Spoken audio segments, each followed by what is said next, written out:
pledge allegiance to the flag of the United States of America and to the republic for which it stands, one nation, under God, indivisible, with liberty and justice for all. Before we get started with the agenda items, is there any public comment on anything that's not on the agenda or subject to public hearing? Okay. Just state your name for the record. Yeah, Bert Wave, 9 North Ferry Road. So I wanted to talk to you about your environmental consultant, because I feel that yesterday she went out of her lane, particularly on one of the applications, and was talking about, first, you know, a removable ladder or with the hand crank. So, and you, The public hearings. well, I'm not talking about particularly, let me talk about the dynamics, right? So, you know, because she said something and then you referenced it, okay? And then there wasn't any counterbalance from the WMAC to say that this is an effective restriction on the application. So this was a new piece of information that came from your environmental consultant that you are paying or is getting paid professionally, and there is no ability to counteract what I think is an absurd requirement. First, then, I'll say the absurdity is, what kind of a ladder needs a hand crank? Something very heavy. And which direction is this thing going to be cranked up? Is it going to be cranked up vertically or horizontally? And so this wasn't mentioned, right? So if you're going to, so why are you talking about a hand crank on a ladder and you're not giving it any, you know, you're not putting it in perspective for what this little dock is. And then you're using it, Amber, as a condition on either granting this dock or not. And then the person, you know, the applicant has to come in here and plead, I'll do whatever you want. So where is the WMAC? I think WMAC should have a presence at some of these hearings, because you got a 2-2 vote and it wasn't really explained why the two negatives declarations were even stated. And one of the person's declaration, one of those stated declarations of negative intent was for the good of the island. That was it. And I think that's a very specific, and I think that rings a bell, right? What is for the good of the island? Who can say that, right? And so you had a committee member say for the good of the island, and his real complaint was the aesthetics. So when are we going to go into aesthetics, okay, on a decision? And I think you need to know that. I think you need to know that that was an aesthetic decision on his negative declaration. And the other negative declaration on it was completely different, okay? Now, so, and now back to the environmental consultant, you know, she, another part of the, you know, she said about the ladder, then she said about CCA in the water. And we know that's been discussed many times around the island. But the town boards, and many town boards, have refused to look at that. Now, the alternative for that, she said there are alternatives. What are they? And she said, well, and she didn't mention what they are, but what are they? Tropical hardwoods, you plastic or fiberglass, or locust posts, right? Locust posts, which we've used historically around here, you would need to create a whole market for that, right? Because if you know, you need to, you know, that's what you're going to do. And this is broad kind of a comment, that you as a town board, when you make a decision and you do something, you create winners and losers. The same thing with the irrigation law. You're creating winners and losers, you know, when you're changing this law. And I think that's what Walter was trying to tell you last night when you go into that. So you got to be really careful for us in the business community when you make these changes. And when you hear advice from an environmental consultant and without any pushback, I think it's hard for the applicant. So I could say more, but I'll leave it at that. And then I see I'm on the agenda for today on number 6. So you can speak when we get to that later. All right, thanks. And just for the record, Teresa Mason's report was posted on the town website, so it was not new information last night. It was available so that people could as they were looking at the public hearings, have that information. So it is out there. Anyone else?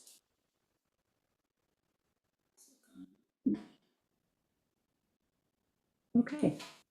Next up on the agenda is the outdoor assembly application for the 250th anniversary parade. And we have Linda Springer here to go over that with us. Good morning, Linda Springer, 200 Court. Linda Eklund is also here with me. She represents the Chamber of Commerce, and she's part of our committee. So I want to give you a little background. I know some of you have heard this, but this idea came to me last June. And as I was drinking my morning tea, and I had marched in the bicentennial parade. So I realized it was the 250th, and I said, boy, Shelter Island needs to do something for this great, event. So I said, oh, we need a parade. Meanwhile, my husband rolled his eyes and said, what are you up to now? So there we are, and here we are today. I spoke to many people from organizations. Everyone was on board immediately. We're represented by the community, the town of Shelter Island, through the town board. A few of the town board members have been there, the highway department, the police department, the EMS, the fire department and their auxiliary, Mitchell Post 281 and their auxiliary, Chamber of Commerce, the Lions Club, the History Museum, Mashonack, Daughters of the American Revolution, Shelter Island Fireworks Committee, and also the Shelter Island Library, part of our committee. Did I miss any? No. I don't think so. All right, so we have gathered and had some committee meetings since November to become quite organized for this event. We've obtained insurance through the town. And the description of it is we decided on 20 floats. This had to be different. We did not want to reinvent the wheel of the Memorial Day Parade. That is a special parade for this island. And we didn't in any way want to, do the same thing and repeat that. So we set a maximum of 20 floats, any attachment or any trailer, 20-foot max. There will be a $25 entry fee, and we do have the application, which I've given you copies of, and that will be online, and we can email it if someone needs it.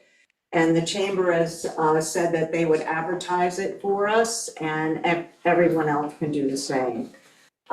We plan to order some swag. We've already had a contribution, a donation from Rich Bond of $500 for that. Beach balls for the kids, it's a great time of year, and maybe canvas bags and so forth, which we will give out for free. The route will be the same as the Memorial Day Parade. You have that map in front of you, and Sergeant Lando has answered all of the questions. He and I met and that are with the application. And it will start on Bateman and then follow the same route. And then the floats, the ones that would like to stay, maybe people have things to do, will be on School Street. They will stage them there after the parade. So if they want to show up their handiwork or whatever. And so we'll keep the parking available behind the gymnasium of the school. And the school has already given me the facility request approved for the property, the grass areas, and the parking lots. So the front of the school, side of the school, and where everyone stands for Memorial Day is all available. Sound system, we are working on a donor to finance that system. We're very proud about that. It'd be the same one that Mitchell Post uses for the Memorial Day Parade. And afterwards, we'd want to do a brief thank you, no speeches, nothing like that. And Kate Springer, the vocal instructor of the school, has volunteered to gather the children, and she'll work with them to sing the national anthem or whatever else she chooses, okay? We're not serving any food or beverages. There's not a barbecue afterwards. So any additional trash receptacles, we can request from the highway department for people that bring like bottles of water or whatever. And then the community center, we would ask that we could use the bathrooms for any of the participants or the committee or anyone that is really in need. And any of the application fees and the donations will be funneled through the Chamber of Commerce. So they will have that as a special account, I would say. I think I've covered most everything. Did I forget anything? I don't think so. What day? It will be, oh yeah, July 4th, 10 a.m. And, you know, we decided to not have the barbecue and not do all that because it's a busy weekend. There's a lot of people on Shelter Island and people want to go to the beach. People want to have their own barbecues. They want to spend time with their family. There's, you know, many things going on Shelter Island, so they should be able to partake in all of them. But I think this is a great way for us to celebrate our great nation.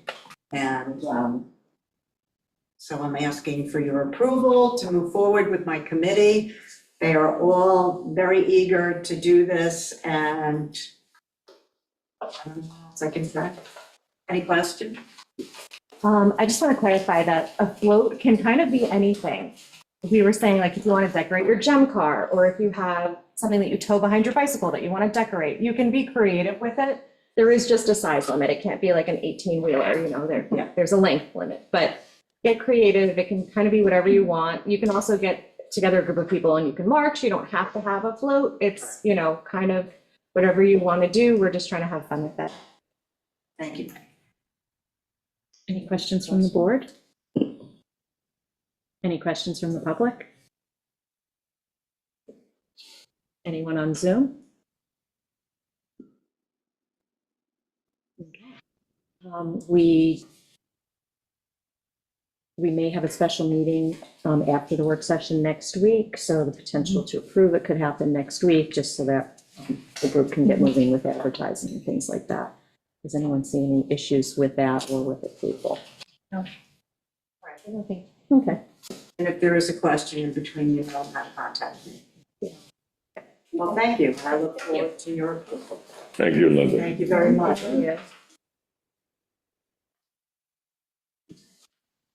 Next, we have a Kenmar Wetlands application. So we closed the public hearing on this last night.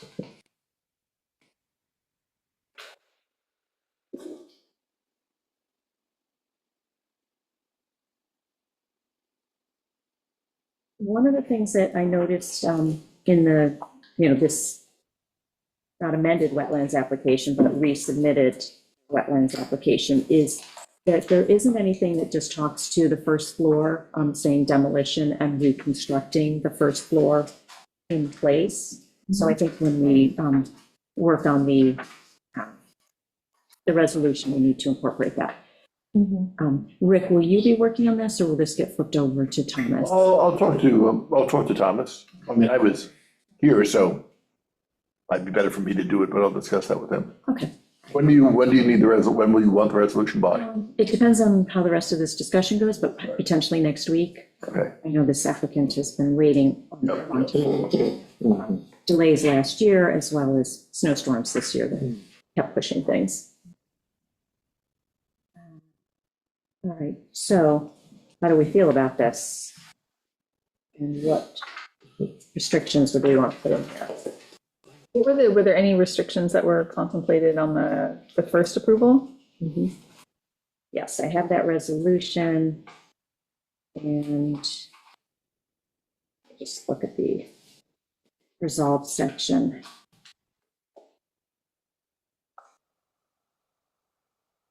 I got the usual stuff. It won't create a risk of impairing functional value of the wetland buffer. It won't diminish any wetland in size.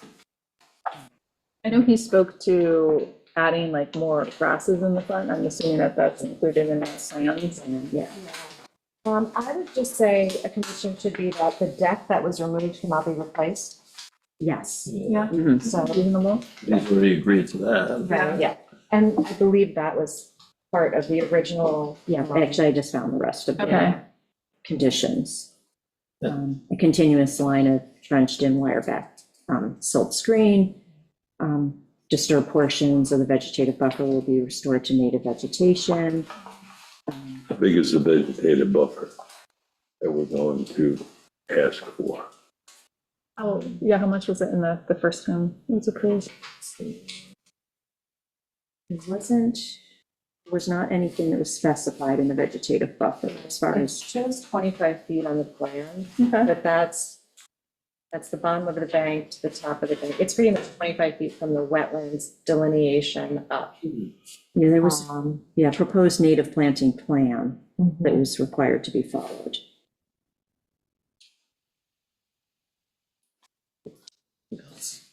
So plenty of buffers, it's okay. There is a bank there in front of the on the water side of the property. So when we say a 30-foot buffer, is that from the top of the bank? No, it's not. It's from the wetlands delineation, which is at the bottom of the bank. So it's not even on the top. You know what I mean? It doesn't follow an even contour. So I think that we could say 25 feet from the top of the bank. Yeah. Something like that. I think that would be a good move, because the house is very close. So how much To the would that top be of the bank. increasing it from the last approval? It's about, Because I'm looking at the plan. And it's 25 feet. Here, that new black line that I draw, that's about how much it would shift it. Do you see this? this one? The one I just drew with my marker. Yeah. Yeah, Because this is this is the That's the the top of the bank. right. So if you did 25 feet from the top of the bank, it would be parallel that way. Okay. So it'd just be kind of really adding stuff in, Like here. like basically, so this is where they had it first, Right, and so it's just like, it's just a little wider down there. It's crazy change. I need to get a copy of Crazy it. change. I'll need to get a copy of all that site plan drawing, all that. He's trying to keep the cost. Right. Yeah, we can get you a copy. thank you, that's how, I'm like looking at it on my like, It's hard to, yeah, it's hard to see. I mean, it kind of makes sense, like, It doesn't, so. Yeah, I mean, the one thing is, and for the vegetative buffer, Teresa Mason recommended 30 feet. Oh, do you have it? Well, that was what I. so maybe is she saying 30 feet from the wetlands? Because if we're saying 25 feet from the Top of the bank. top of the bank, Yeah. right, like, aren't we like, in, like, because it's, let's see, 25 feet from the top of the bank puts it very close to the house. yeah, I mean, we're eating their yard.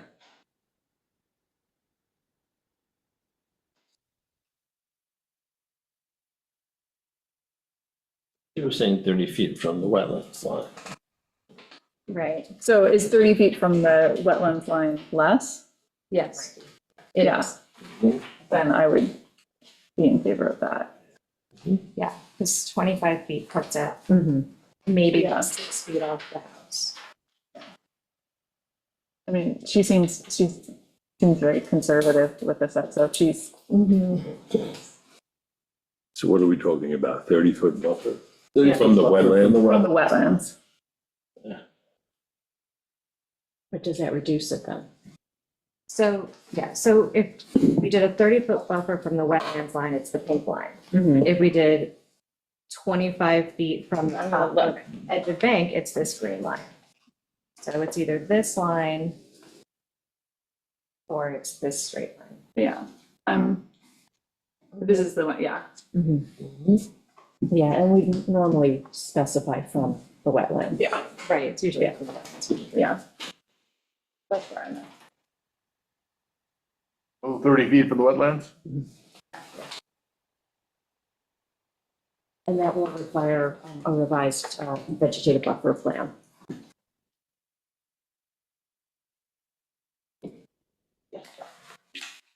Is Teresa Mason's. Do we need a plan for that, or do we have one? No, we would request one. So Teresa says a revised buffer restoration plan needs to be submitted, reviewed, and approved by the town prior to the commencement of any authorized work. I could expect it's not that significant.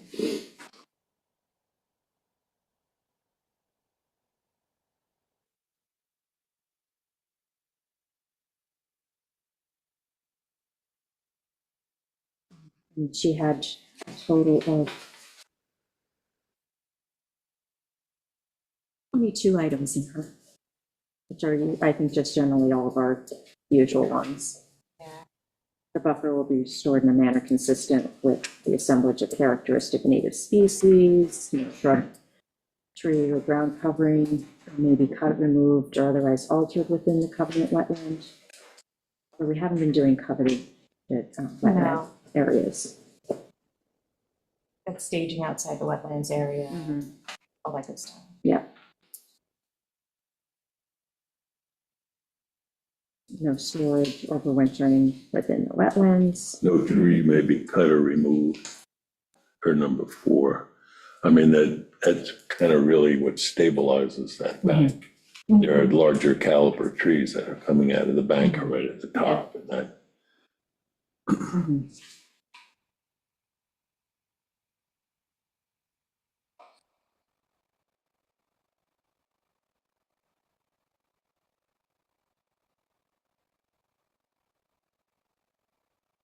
Looks like all of the recommendations are pretty much the same as we always have.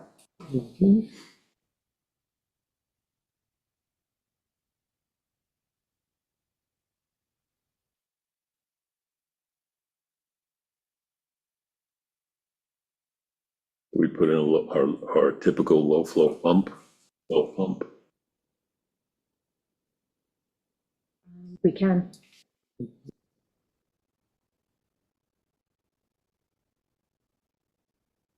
Yeah, what we can do, Rick, is give you Teresa Mason's report. Yeah, I'll need that and obviously a copy of the site plan or survey. Yeah. And then we can give you a couple of examples of our standard language in the wetlands, just to make sure we've got them all covered. We can just give them the original resolution. Yeah, plus maybe a couple more recent ones, since this was a little over a year ago. I think they're getting pretty standard, but. In light of there was water issues potentially in the Atlantic Peninsula, we requested these analysis. Public hearing last night, or else that's when we would have requested more information. I think we ran into that issue on another one recently. Let's request. I was gonna say we should need to, In areas, I mean, we know that there's problems. yeah, no, we should remember to request that at all. The monitoring well in the Atlantic Peninsula is typically low. But at this point, we can't request it unless we reopen the public hearing. The survey says existing structure remain no work. Is that the deck That's the deck that's been removed. So we're not gonna allow them to replace it. that deck is not remaining, it's That deck is gone. going away? Yeah. Okay.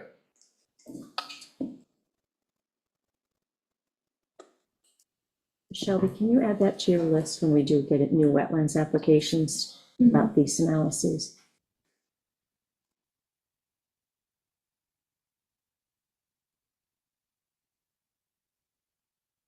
I mean, already suggesting we reopen the public hearing so that we can request that.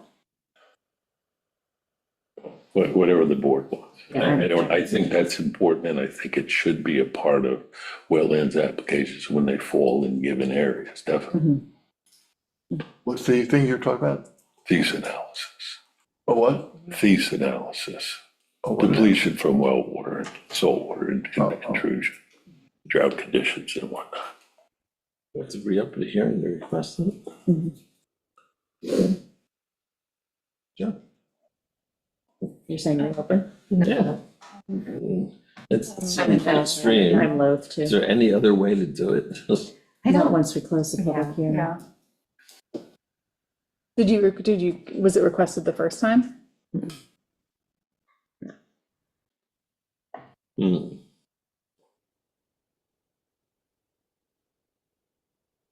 I just don't see how it's helpful.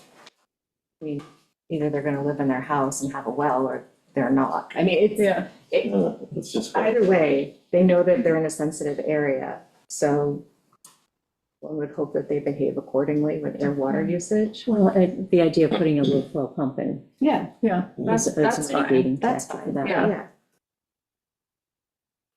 In a holding tank. That goes with the pump, you have to have the holding tank if you have a flow pump. Otherwise, you have zero water pressure.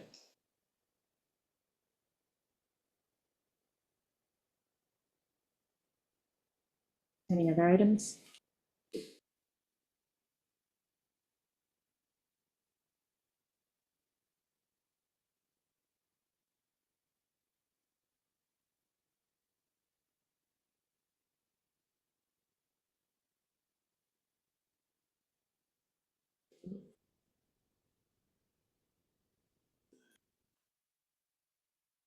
Are you looking for something else, Commissioner? Yeah, but don't wait for me. I'm just Okay, randomly search it on this one or? on this one, yeah. Because I was. I don't think we're gonna find anything. Okay, all right, then we'll move on to the next agenda item. Yep. Irrigation code.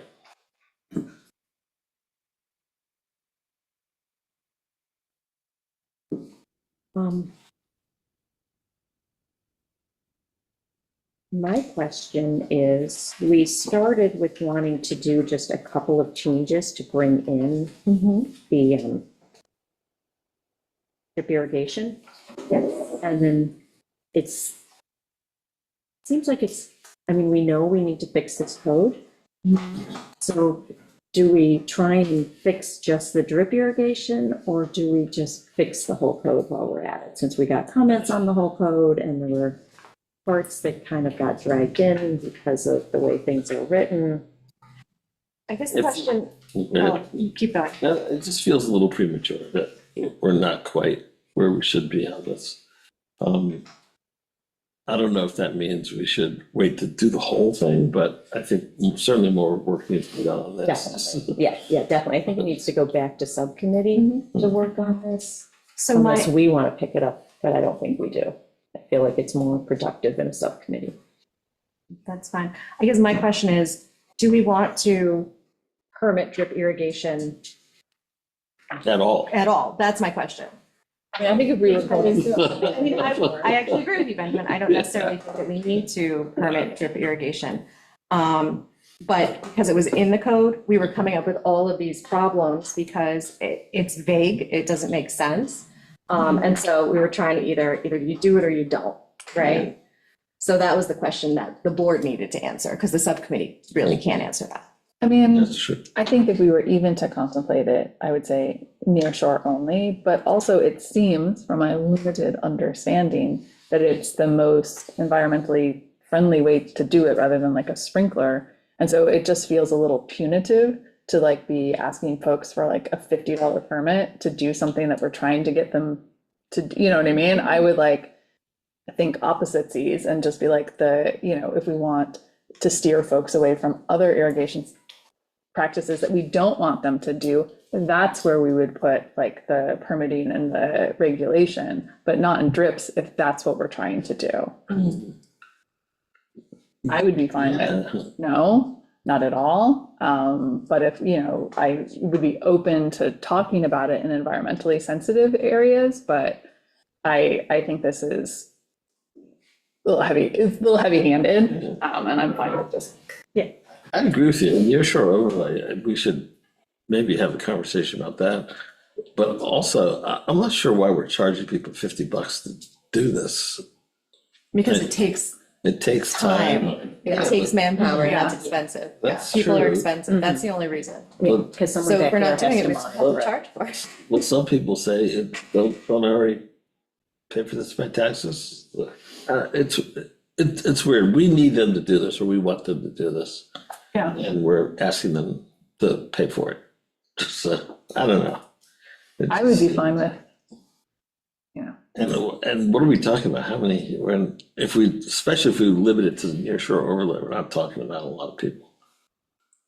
I think you'd be It's- surprised. I it's mean, a- and the thing is that it's for everybody. If a homeowner goes and does their own Mhm. drip system, they're Mhm. supposed to come and get a permit. Yeah, that's. You know, I another mean, thing to regulate. It's not, yeah, it's not Oh, yeah. just for landscapers. It's Mhm. for everybody. So that's why I'm asking, do we even want to require permits for this? Back to my no. Okay. I don't know. I agree. So, But I am concerned about the near shore overlay. But we can Well, then- rethink this and come up with a different solution. but then do you want permitting in the near shore overlay? Or is drip not a concern and it's still just like the turf sprinkler irrigation that we want to be concerned about because that's what has the significant pull on the aquifer? Well, it's, we want to require drip in the near shore overlay.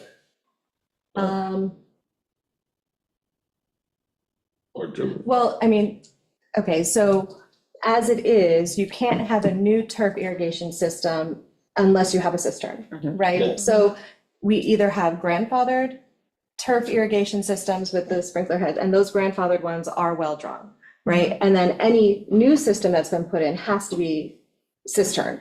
So we don't really have that many of the old grandfathered systems. So those kind of are what they are. They're monitored, they have to provide saline testing, they have to, you know, there's a whole system for that. The weird gray area and where we keep getting complaints is the drip irrigation. So if we're requiring permitting, then that's one thing. If we're not requiring permitting, that's a whole different, like, not a problem anymore. People can call and complain, but it's not a problem. So we just need to figure out. require permitting in the near shore overlay? Is that really gonna help us? I think part of it came from the building department because they get these calls and Yeah. like, they have nothing on file, they don't know what to do with it, and we don't have code that helps them enforce or respond. And it's because the way it's written now, you're allowed to have drip irrigation for 150 days to establish plantings, right? So that's super vague because, well, when did you install it? Well, I don't know because I didn't get a permit. So like, if we change a few of these things, we remove the requirement for the permitting and for these awkward day counts and everything else. Yeah, That's because I mean, fine. also like 150 days We isn't just need- nearly enough to even get anything We need, like, established. Then you're back and you're 2 to back, and 3 when you're years. counting and like, it just seems. So I Creepy guess the bananas. question for the direction of the subcommittee is, do we want to have permits for drip irrigation or no? I'm hearing no. I'm hearing no, I'm a no. And I would for want, Albert? I would want to have more time to look at the information that we got yesterday. Mhm. I don't know right now, honestly. Yeah, The input, I mean, Walter Richards put a large piece together. He did a lot of work. He's been involved with this irrigation for years. I'd want to look at him. Stella from the Heights put in, I think that's something that needs to be part of this because it's a large public water system. And I'm hearing last night that there's irrigation systems in West Neck Water District. Well, that's against the rules and regulations of West Neck Water District. So how the hell is that there? Do we know that? In West Neck Water District, do you have is there a file at West Neck Water District in the clerk's office? probably, yes. I mean, But has it if been they have old, replenished with let me finish, replenished with current paper? And Suffolk County Water's taken over? I mean,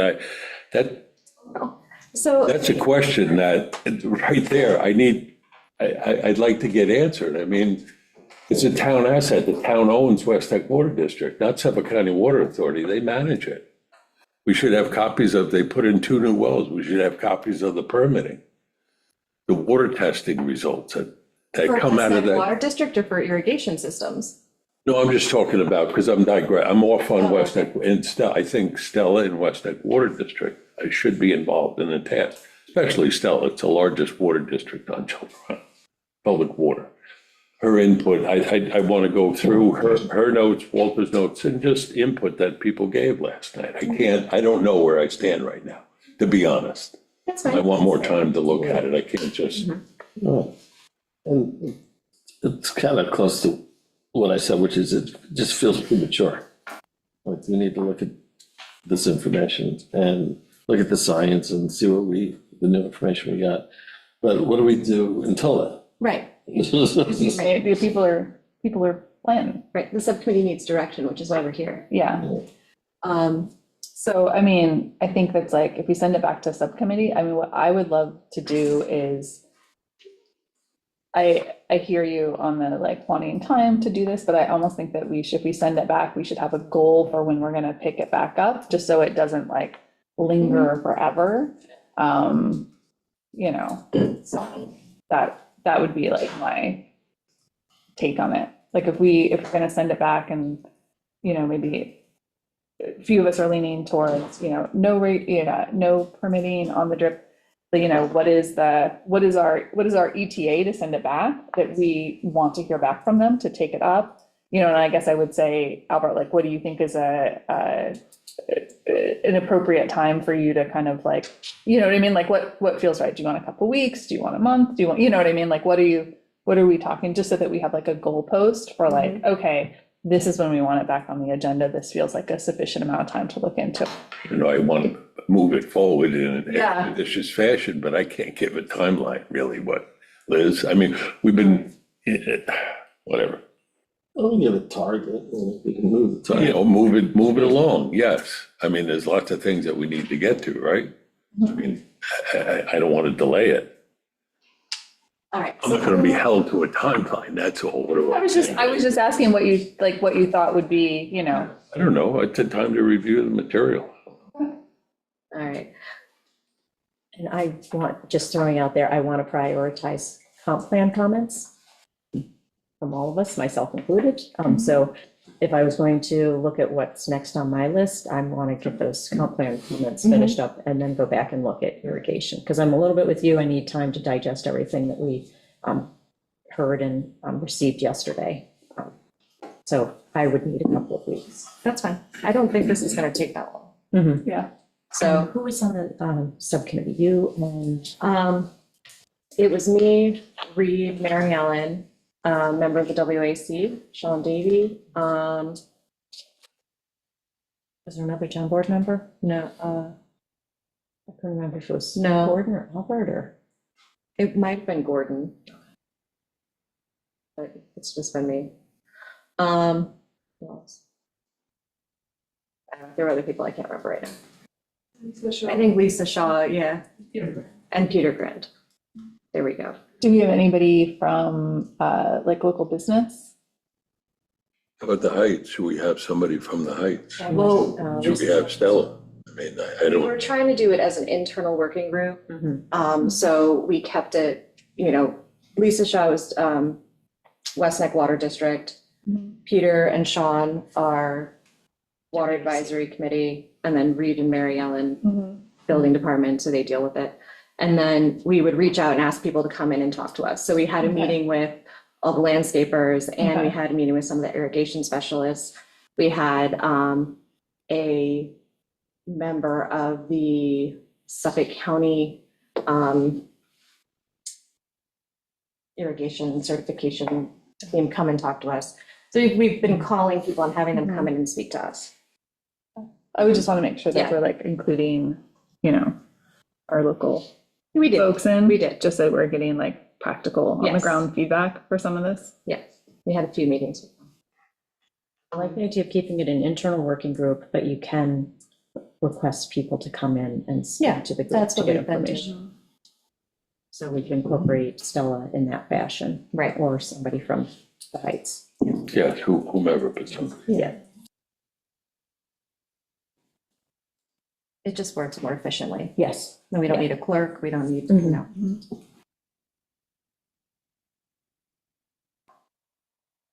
Okay, so what do we want to do with this? Put it back on in a couple of weeks? Yeah. Get the subcommittee started on it to kind of. Mhm. I would like to see a second board member on there, just so that way. I'd be happy to jump in if nobody else wants to.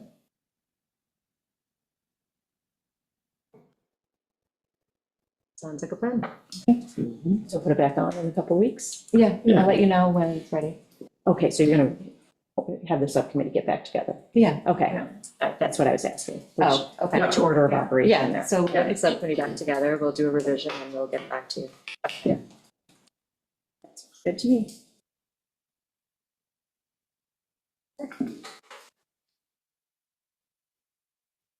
Megan Dock is next on the list.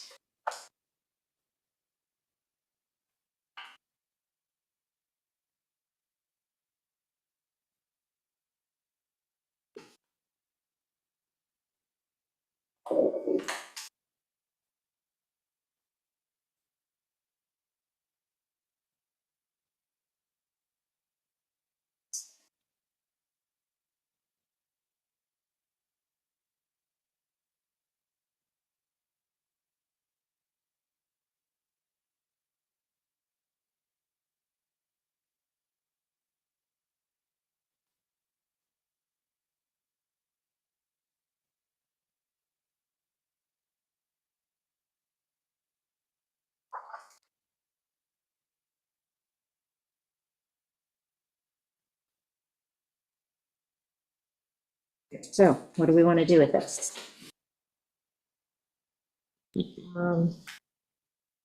I'm okay with the application as it's presented. Yeah, it It is meets code. code. It's code Yeah. compliant. I like that it was withdrawn and came back with the shortened version. DEC has signed off on it. Yep. It's still under the old code.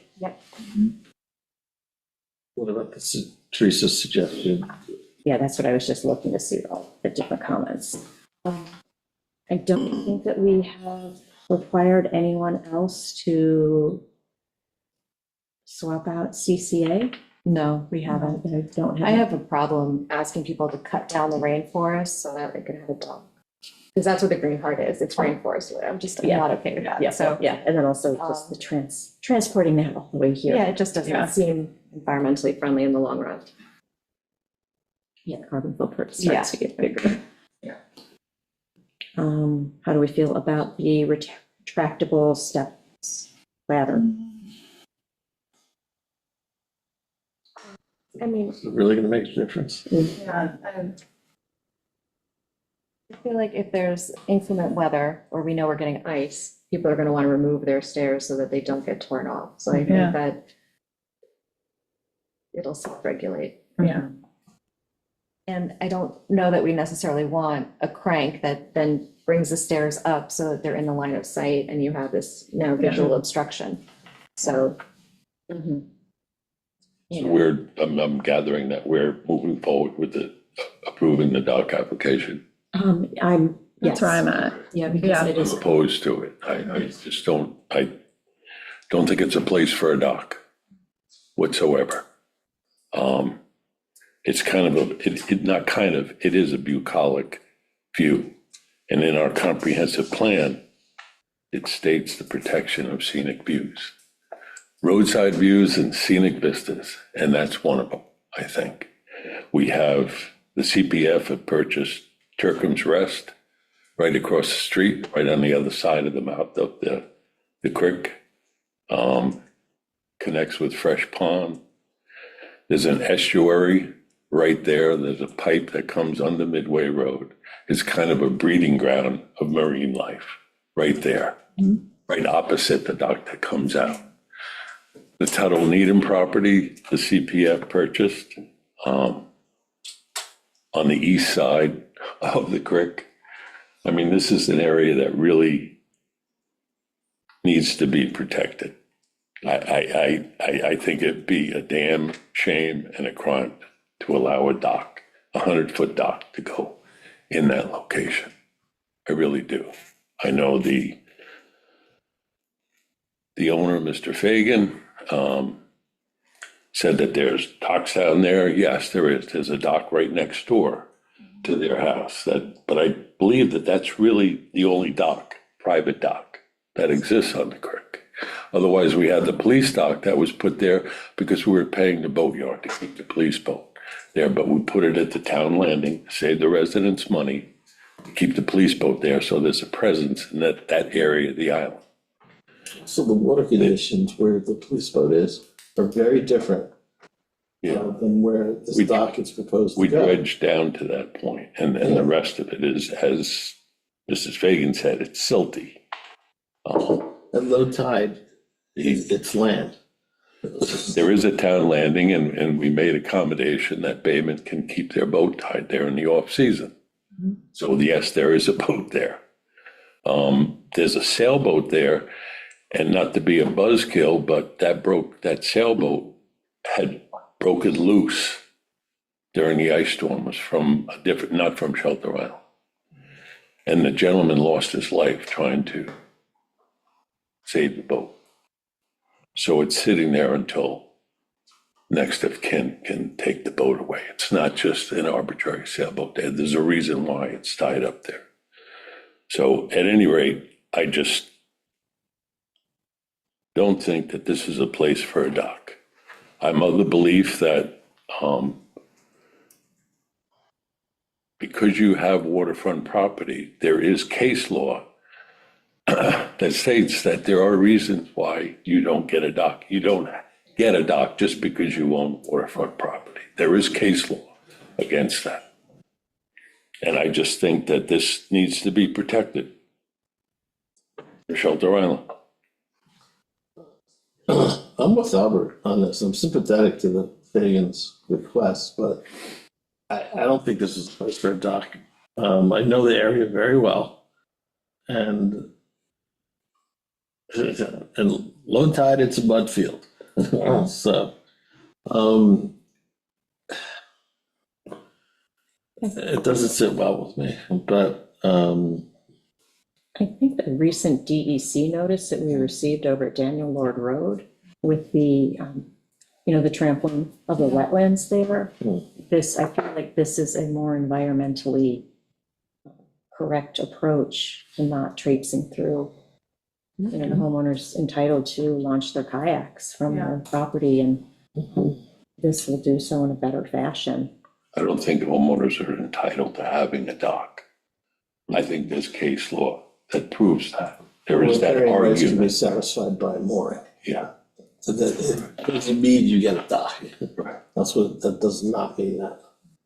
It's not like that's their only access to the water. I mean, there's how many town landings within the vicinity?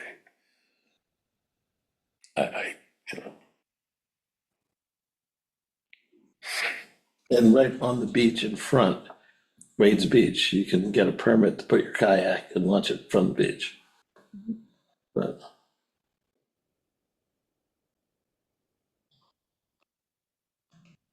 Sounds like there's 3 of us in favor of and 2 opposed.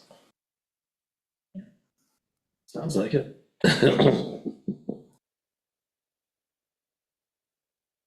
I think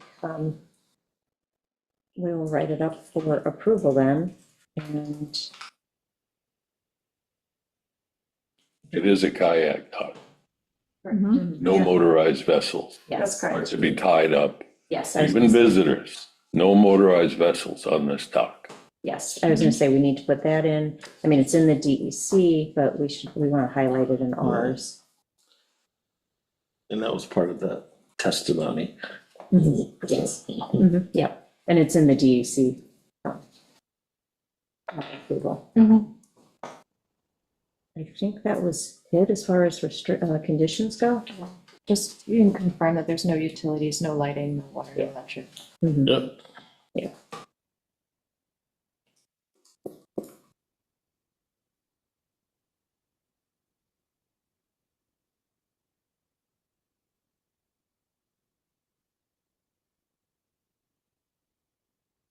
I think that's it on that one then.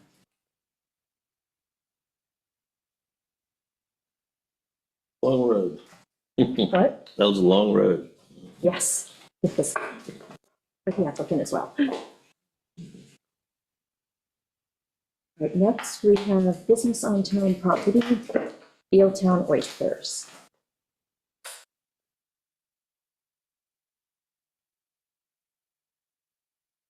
And just to refresh, this was to allow the additional season, the summer season for tying up the vessel.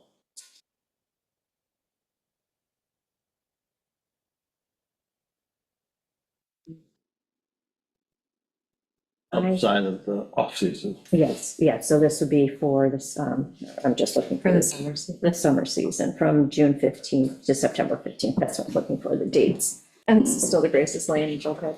This is Grace's Lane, yes. I'll start off. I'm not inclined to approve this. I just, I don't think I want to see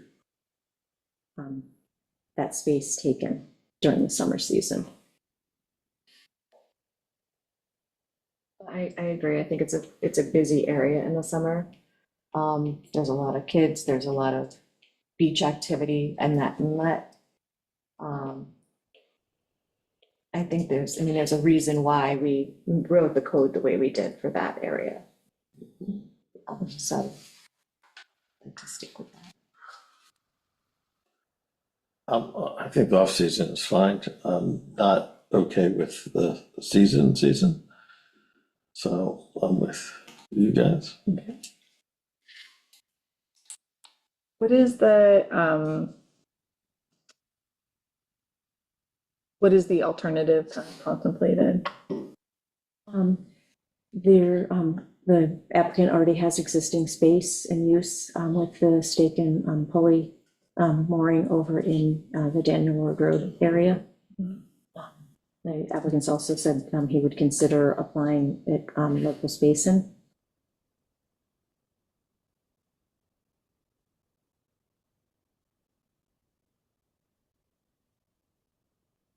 Which are more appropriate areas, both of those.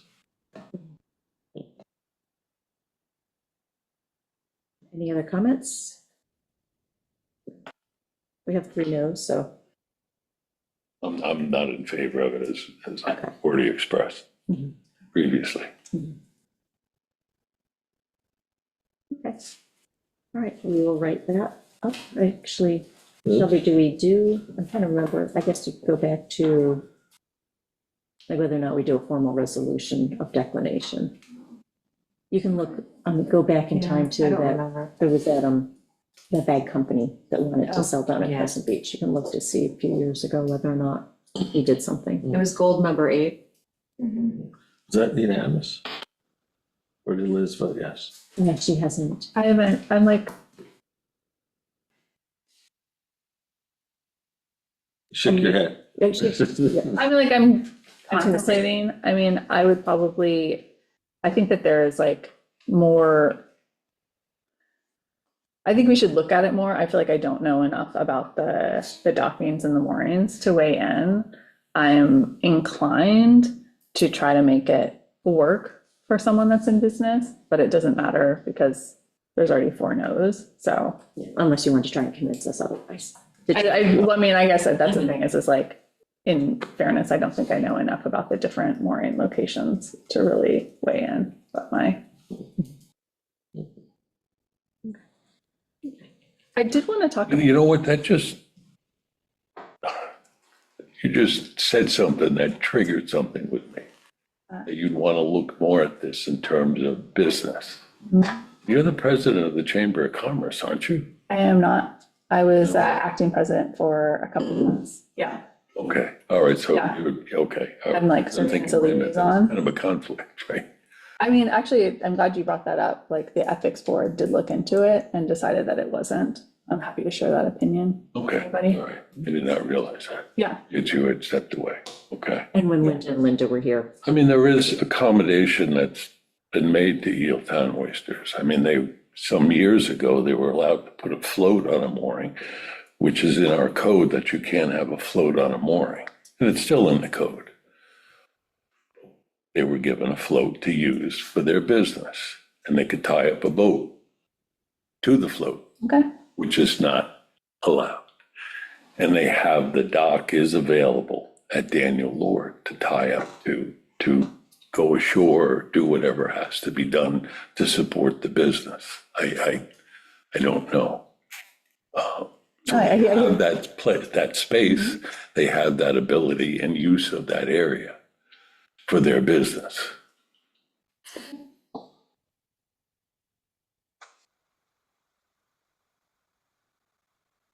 Close that topic. I did have a question on the other proposed application. Mhm.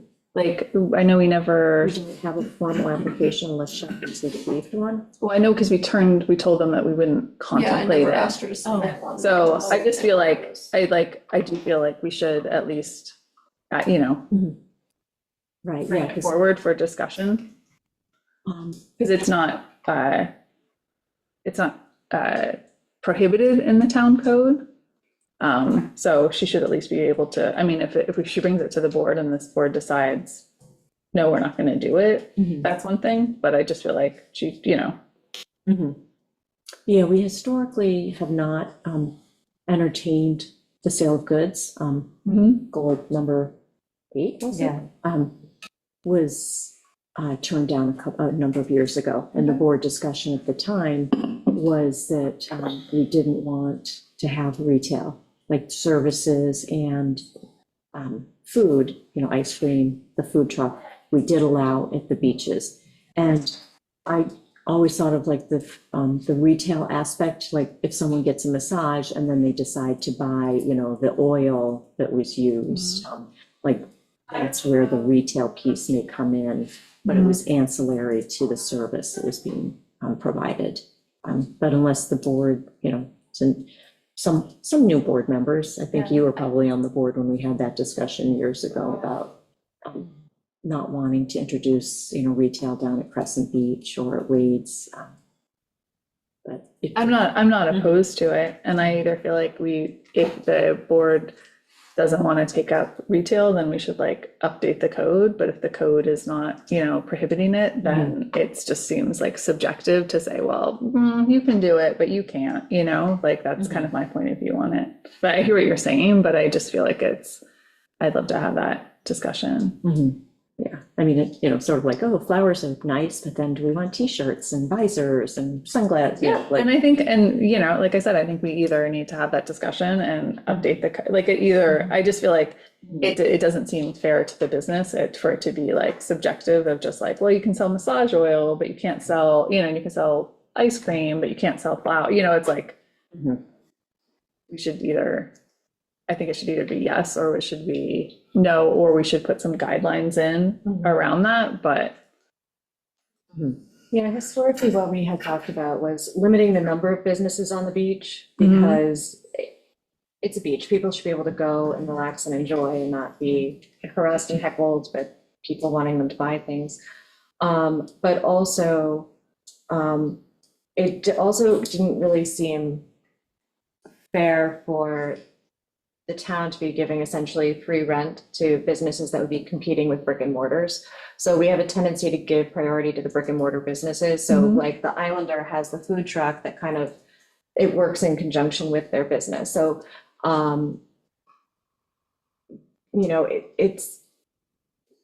I struggle with allowing somebody who doesn't have like a physical presence on the island to have the town assist them in being direct competition with our brick and mortars who are paying rent and, putting in the hard labor to stay here year round.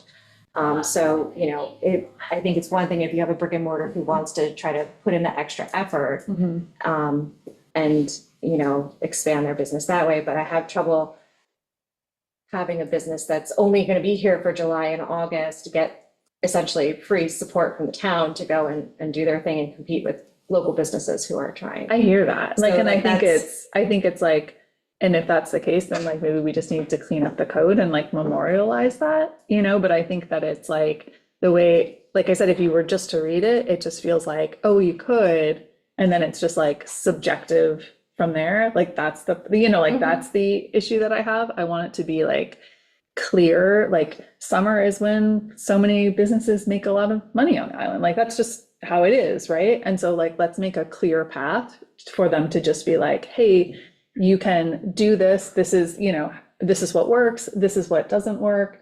And so that like, I think it's worth that discussion. of making it less subjective and just more clear for any business contemplating. And I think what you bring up are really good points, right? To make sure that we're supporting local businesses. But like I said, it's the squishiness and the subjectiveness of kind of like how we're approaching it that I think is, that's the kind of part I have, like, I take issue with. And I think we can just like clean up. So Rick, what happens in East Hampton, Southampton, when it comes down to retail on the beach? The town does have, it does allow private operations at some of the beach ends, Ditch Plains, Atlantic Avenue. Atlantic Avenue in Amagansett, there's a beach hut, so I think the town owns the building. I think someone's got a private concession there, but there are trucks, like at Ditch Plains, there's there's a ice cream, whatever, and snacks kind of truck. So they do have the town, East Hampton does allow concessions. Really, we're talking about at the beach end, some of the beach ends. Are they selling sunglasses? Are they selling? That's all, it's mostly food. It's generally food. Because I think what our concern is kind of like the junking up of the beach, Right. Right. I mean, I think in East Hampton's case, the countervailing issue is, people going to the beach, you want them to be able to get a soda or they get a bite to eat. So there is there's a public benefit involved. And because East Hampton's more diverse and larger, in terms of the business district, business area, it's not quite the same issue where you would be concerned about having, one of these concessionaires competing with a local island business. So generally the concessionaires don't have businesses elsewhere in the town in East Hampton. But I can see where in Shelter Island with a, kind of a smaller infrastructure, you might be concerned about that. And also, maybe the dividing line is around food, beverages, things that, Yeah, it's food and beverages that really the East Hampton allows. while they're relaxing on the beach and Right. not, sunglasses and blow up pool toys. We don't allow that. No, and I think, like I said, I think that there's like, maybe we take that up and we can decide like, oh, it's only food because that's a public, being able to have like, our summer visitors and our residents enjoy time at the beach and not have to go home and get a sandwich or you forgot, or what, Right. however you want to contemplate that. And then you could maybe even consider, do they need to have like a home base of a local island? Like, I think those are all the things to take up. But again, I would just like to see that clearer for businesses and like less subjective. That's, I don't know, my point of view. I mean, some flexibility in the code is nice because you get applications that you wouldn't expect and you're like, oh, actually, that is a service that could benefit people that doesn't have like a high burden. So for example, when Trent came and wanted to teach an exercise class one morning a week, we're like, okay, it doesn't have any like significant negative impact on the beach. It provides a service for the community. He's here doing this year round. It's like, so, okay. And, until that request was made, we didn't consider it, right? We didn't think that that was something that we would have to put into the code. So some flexibility in it is nice. We've kind of just created the policy over time that we try to limit the number of businesses so that we don't have a lot of conflicting businesses. And so they're not taking over a significant portion of the beach and the parking. Because especially at Crescent, that's a complaint we get is that people can never find parking, even though we don't sell day passes to Crescent Beach because we know it's such a popular beach. Yeah, so I mean, it's sort of evolved over time and. Yeah, and I think the businesses kind of know, like, we're not allowing retail, so the florist has never come to us. I mean, here's the thing, I'm on the town board and I didn't know. So, right? I guess I'm just saying that like, I think it's worth it to clarify. I hear what you're saying, Meg, but I just like. I mean, if you want to pick it up, go for it. I mean, that's where it starts, like someone would, you champion it. Yeah. I mean, it may just require a couple words. Like services and ancillary goods or,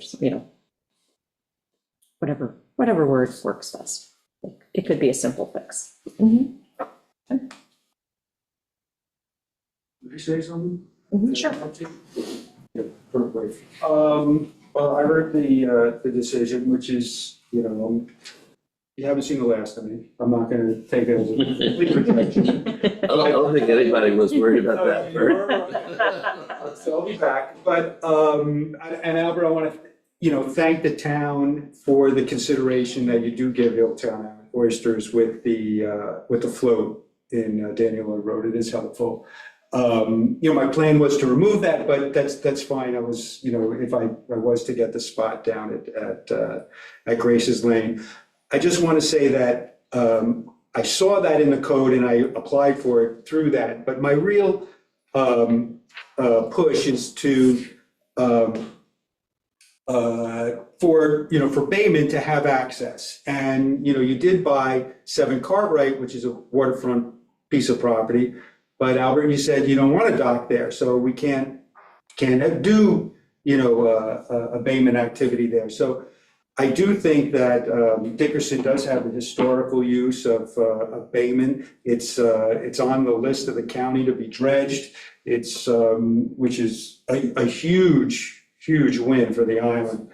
And it is historically used by me and other construction guys, and we use it throughout the summer and the year to move moorings or equipment for bulkheads or loading and unloading. I will use it according to the town code now and through the summer, and I appreciate that. And then generally, as you talk about business on the island, I'm like into the local scene. I like making T-shirts and I like making hats and things, and I've always enjoyed that. It's an artistic expression, and then you like to sell them, and so. I don't want to junk up the beach, but I've always had my hand in kind of local businesses and activity, and I don't want to see that restricted, and there is a free speech element to it that I see as well, and I don't want to see that curtailed at beaches or public spaces. So, but like I said, I am going to put an application for another spot for this summer because I don't want to disturb the grass at Daniel Lloyd Road. If I go back, I'll talk to Bo, maybe he can put me somewhere else if I don't, but I think I think the alternative spot I think will work because it's next to a town landing, it has a historic use, and when that application comes through, I'll address it. All right? Thank you. Thanks. Bert. Bert? Okay, so we'll move on to the next agenda item, which is site plan review legislation update. And so, Rick, Okay. so you walk us through where we stand and Right. what direction we need to take. So, as you know, right now, site plan review is the purview of the town board. The building inspector also has a role in that, which I think is kind of an outsized role under the current code. The building inspector is doing stuff as assigned tasks under the current site plan chapter, which is chapter 109 of your code, that are really discretionary in nature, and usually building inspectors, in my opinion, their task or their role should be administrative, ministerial, I should say, where they're applying an objective set of criteria to questions. But anyway, I guess one of the things that you are contemplating is shifting the responsibility for site plan from the town board to the planning board.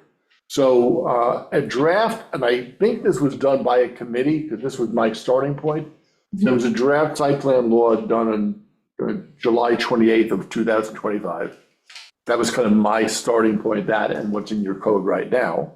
So again, I don't actually know who did the draft. I think it was a committee, but it was sent to me, and that was the takeoff point for me. So one of the things that the proposed revised chapter 109 would do is to delegate site plan review to the planning board. It wouldn't be the town board's responsibility anymore. Another thing that it does is create an option for what I call a minor site plan, where the planning board could approve the site plan for obviously minor things. We'll discuss that in a moment, what the standards would be, but they could be approved without a public hearing. So smaller projects could be approved without a public hearing, because public hearing, the planning board meets once a month. Once you start with a public hearing, you can't do anything in less than about 3 months. So if you want, I'd like to go through the law and tell you what it entails. So you have in front of you, I think, let me just see. Mine is color printed. I think you're just working with a black and white, but yeah, you're working with the same version that I am. So this is, Just to make sure, draft dated 1/13. that's right. And you can see it says the last time it was discussed by the planning board was on January 13th. And so I made the following changes based on that. So, all right. First of all, there are purposes set forth in the earlier draft, the July draft. I think they'd taken the purposes, objectives of site plan review out of the code, so I've reinstalled. 109-2 definitions. Definitions are generally those, rather than to recite everything all over again. This chapter of the code would use the same definitions that are used in the zoning code. Now, at the very end of this, you'll see I'm suggesting that you probably should have a definition in here of gross floor area. Talk about that when I get to the very end of the chapter. 109-3, so this is very important. This is kind of the heart of what needs site plan review. So I'm going to go down these things so you know where we are right now, but ultimately it's going to be your call. So first of all, in the residential zone, and this is a very much changed from what's in the code right now. The code right now is quite subjective about what needs site plan review. It's the building inspector is supposed to apply a set of standards and make a determination as to whether he thinks something is subject to site plan review. An approach that I totally think is, disagree with. It should be whether or not you're subject to site plan review, as much as possible, should be an objective determination. You either need it or you don't. It shouldn't be somebody's, well, I think this should go to site plan. It shouldn't work like that. So in a residential zoning district, any use of land needing a special permit, as well as, physical changes to buildings that need a special permit, would require site plan review. Example, last night, right? Sylvester Manor. Sylvester Manor, that's a special permit use, and also they're doing some physical changes, so site plan review is required. You can see we deleted a couple of things here. This was a result of the planning board discussion. For example, in this July draft, there was something about site plan review for garage and lawn sales lasting more than 3 days. First of all, what are you gonna do in site plan review with that? And besides, it would take 3 months to review the thing. So that's just, if you want to review lawn, garage sales, do it some other way, but not through site plan. And that's planning board's conclusion. A2, regarding any non-conforming commercial uses or commercial use that pre-exists in a residential zone. As you can see, any activity, change, or use requiring a building permit, a special permit, or variance hereunder. Now, the only thing I would say about that is, as is currently written, it says requiring a building permit. I guess you could get a building permit to, renovate an existing structure used for a non-conforming use in a residential zone where they're not really. Or even just replacing windows. Yeah, and it might need a building permit. So you might want to consider, that might be a little bit too far. Because there's nothing much to do in site plan review. If they just, like Meg said, they're replacing windows, but it needs a building permit. Well, what's the planning board going to do?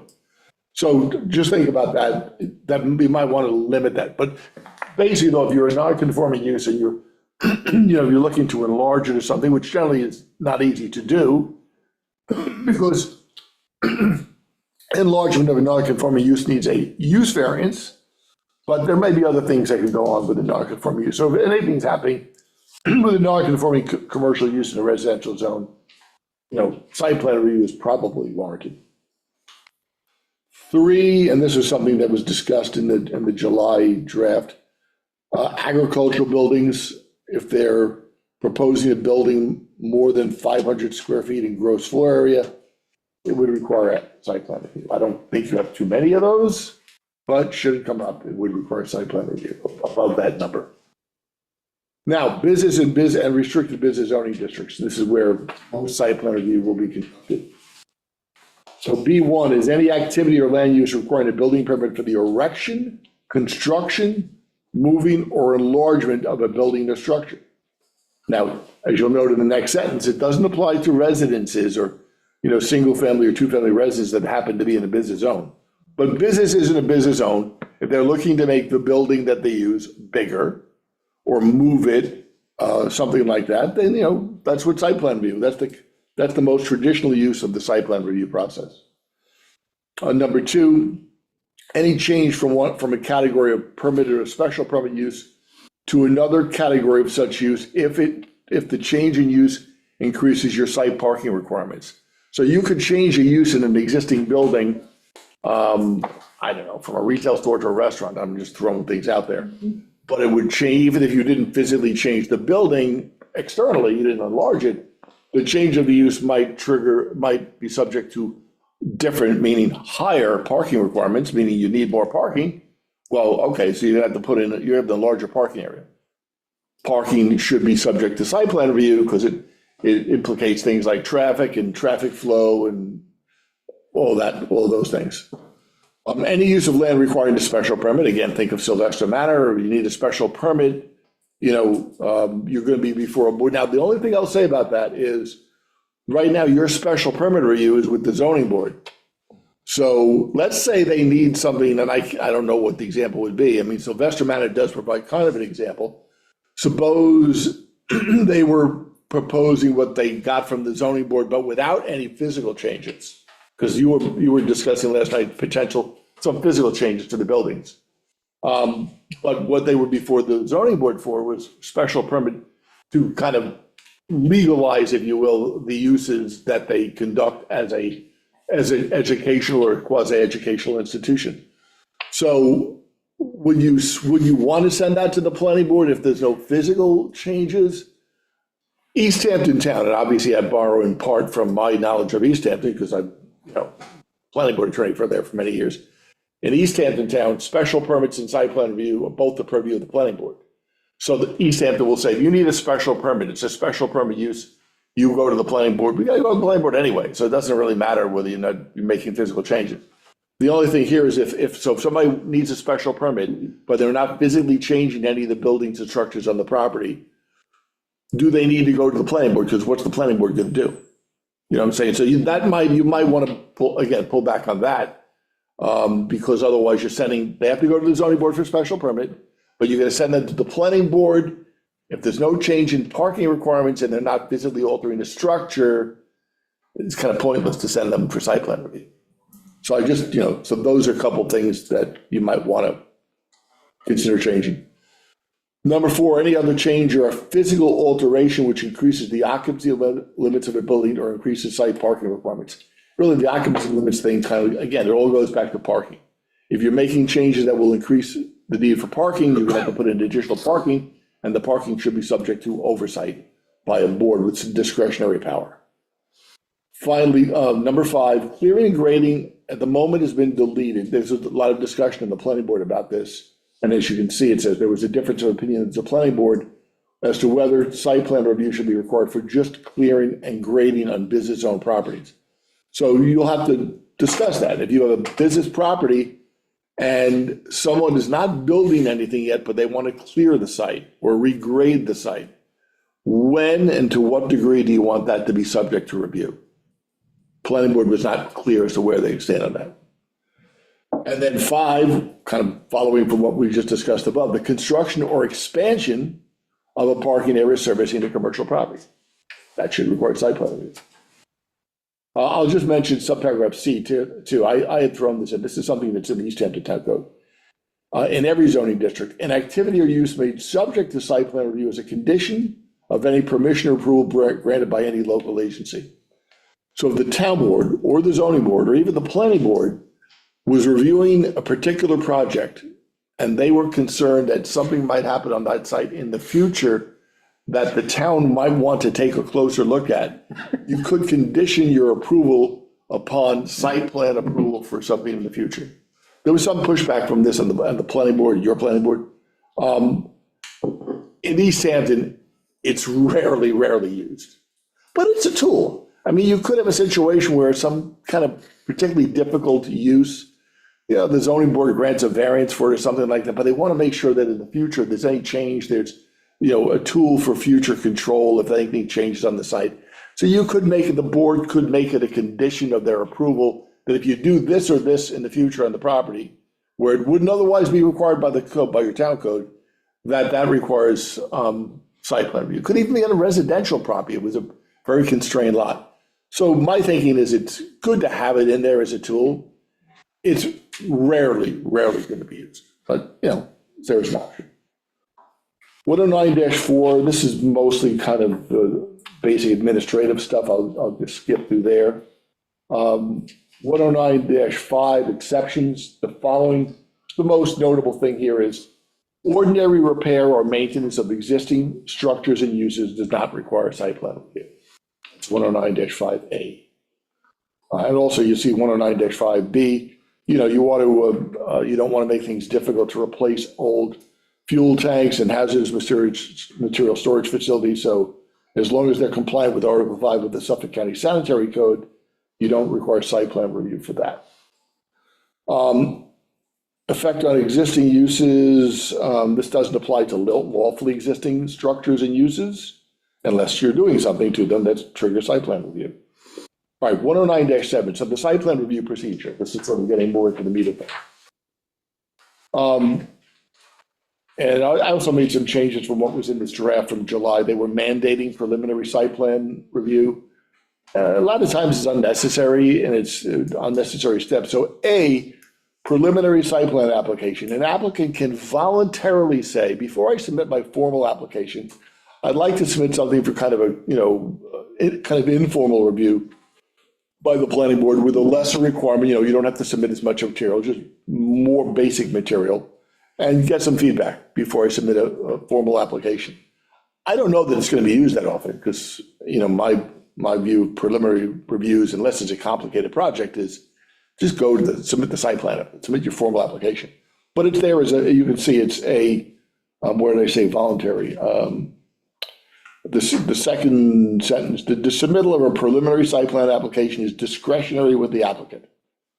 So it's not mandatory, it's not subject to statutory time constraints, but if you want to get feedback from the board before you finalize your plan and submit a formal application, you could choose a preliminary site plan application. And what's the fee structure on that? You said, what's the fee structure? Oh. I think that's going to be up to you guys. That's something we have to set. That was probably, East Hampton, East Hampton does have a preliminary site plan review thing. It's also voluntary. Not too many people take advantage of it. It's a very small fee. Okay. Now, so B, required site elements. I'm not going to go through this. Obviously, you can see the kinds of information you do want, basic information, and it should be consistent in all of your site plan applications. So legal data from the name and address of the owner and who the person is that's making the application, to information provided on the survey, that there should be a survey or site plan, the survey that comes with the site plan, or to do things without a basic survey underlying it. Natural features such as boundaries of wetlands and things like that. Existing structures and utilities. By the way, there is some room in here below that not everything here necessarily, there may be situations where it's onerous to provide all of that information. So an applicant can come back and say, I'm giving you this and this, but do you really need, the sidewalks and the proper, what I'm doing has no effect on that. So the board, in this case, the planning board, does have discretion to waive some of these submission requirements, but obviously you set forth all of the potential information that you would want in an application. And you can see then number 4, the proposed, show what you're proposing to do. All right, so going to the next page, I'm still under site plan elements. Grading and drainage plans, there was some discussion at the planning board which was not fully resolved. Right now, it says your grading and drainage plans for site plan application, you shall be based upon the retention of a 2-inch rainstorm, 2 inches of precipitation over a 24-hour period. Some of the planning board thought that might be inadequate, and what the conclusion was, get the opinion of a professional engineer on that. What's standard? I think East Hampton uses 2 inches, I believe. Which is a standard. Yeah. That's Pretty standard. All right. I think that's why I put it in there. But they did come up, was that enough? But yeah, I thought that was standard myself. So C, formal site plan procedure. So again, the preliminary site plan application is discretionary with an applicant. The formal site plan application is made to the building inspector. And I'm gonna read this part of it, because this is how its review is constrained.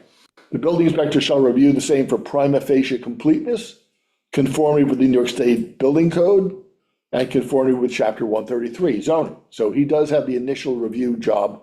You know, you're proposing a building that conforms to state code, building code, is what you're proposing comport with zoning, because if it doesn't, then you may need a variance. And it would be the building inspector's job to call that out and say, hey, you know, you're gonna need a variance or variance for what you're proposing, or a special permit maybe for what you're proposing. And so he has 21 days after receipt of the application to certify whether or not the site plan conforms to the building code, the town code, and so forth. But he's not deciding whether or not you need site plan. In other words, he's deciding whether or not you might need something else, or whether or not your application, you know, whether you need a special permit, you need a variance. But whether you need site plan is no longer his discretionary job to do. Well, I think they need site plan. It shouldn't be subjective like that. And then you can see what the elements of the application would be: the signed and completed application, an environmental assessment form, unless of course it's a type 2 action, then there's no secret review. A survey. Now he's tempted really the coin of the realm on site plan applications is surveys. Not every municipality always wants people to have to submit surveys, but it's by far the best means of, getting clear and accurate information about what's proposed. And then, you might have a site plan drawn by, let's say, an architect or landscape architect that's based on the survey and is separate from the survey. So if they want to submit a separate site plan, not, in addition to the survey, they can do that. Then you need building plans and elevations if you are building a building or in addition to a building. And then finally, any other material or exhibit required by this chapter or may be subsequently required by the planning board. The planning board is the reviewing agency here on site plan. So obviously they have the discretion to say, well, we want more information about this or that. Just to get a point of clarity, who's determining whether or not this needs a site plan review?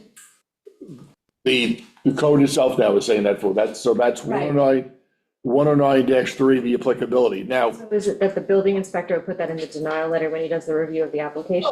yeah, in other words, I suppose if somebody could submit a building permit application. Right.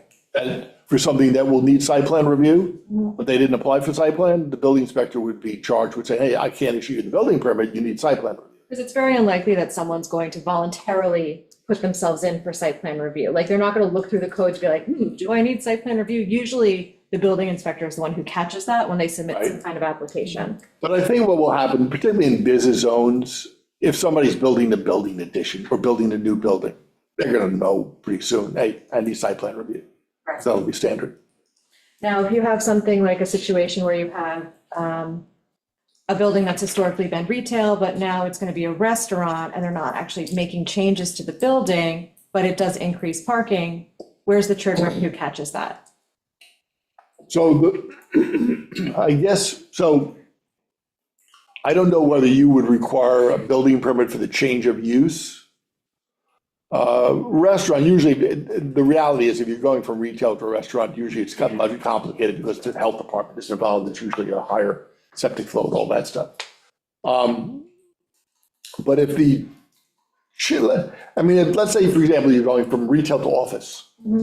I don't know exactly how your code works in terms of parking. I haven't looked into that, but it's probably not good. And if you're in a business zone, I'm sure going from retail to office or even from office to retail, it's not a special permit.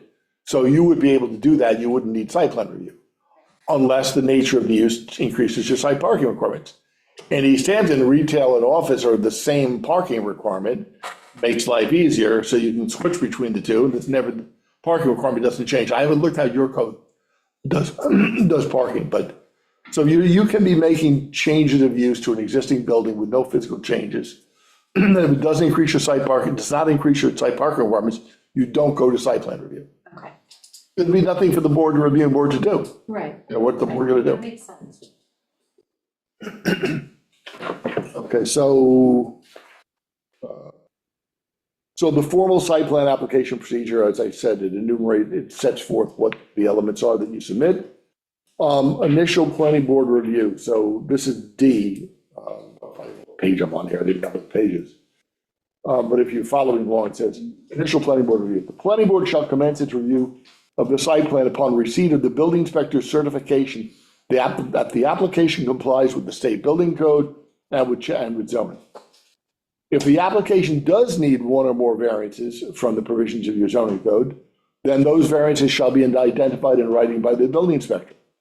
And while the planning board may review a site plan for which one or more variances are needed, the application shall not be deemed complete until and unless the necessary variances or variance have been granted by the zoning board of appeals. I'm not a fan of we grant site plan approval subject to variance. If you need a variance, get the variance first, because you're not complying with zoning until you have the variance. So if the application needed a variance, you need to get the variance. The planning board can start its review. You can have, review going on at the same time, but the planning board can't reach a conclusion, cannot deem your application complete until the zoning board granted the variance.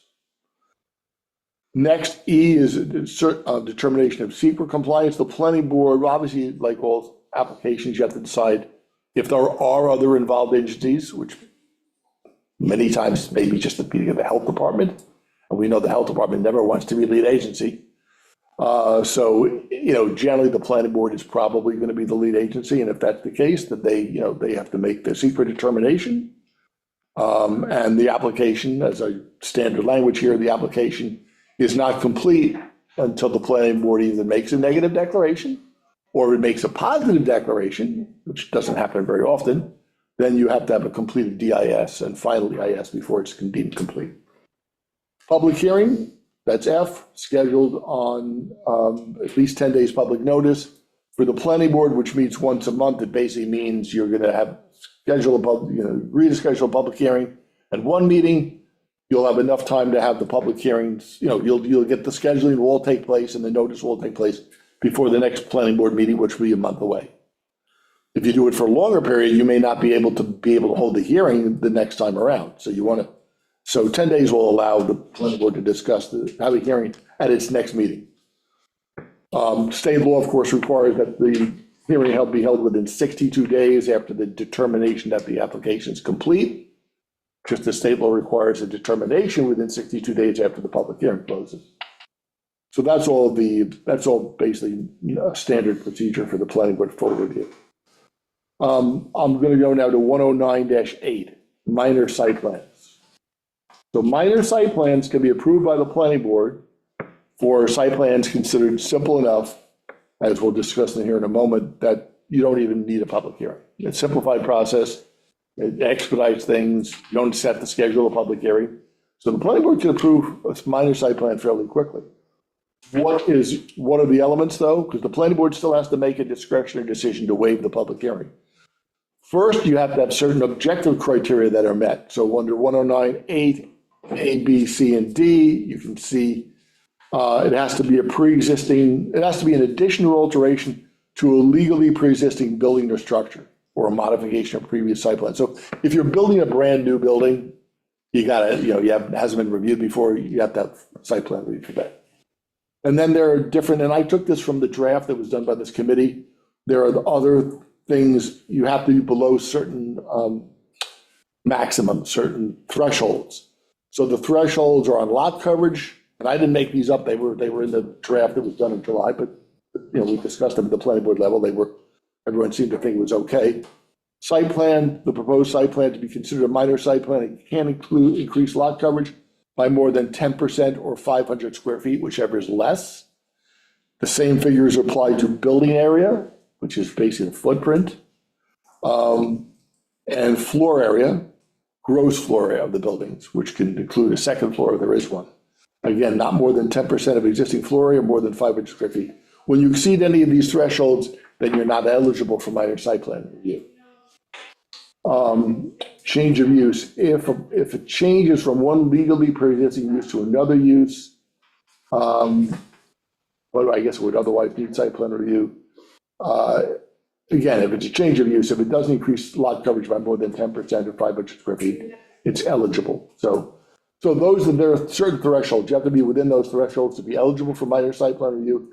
Then the planning board still has some discretion, and that's F. The planning board then has to make a finding that waiving a public hearing will not be deleterious to the public interest, And there are criteria for that. You can see F1, 2, 3, 4, and 5. Those are the things the planning board would look at. The size of the property, potential environmental impact, total disturbance, compatibility of the proposed development, the recommendations of your comprehensive plan, and potential impact on residential properties. So the planning board thinks that there really aren't issues there, and if the application is small enough to meet the thresholds, then the planning board can approve the application without a public hearing.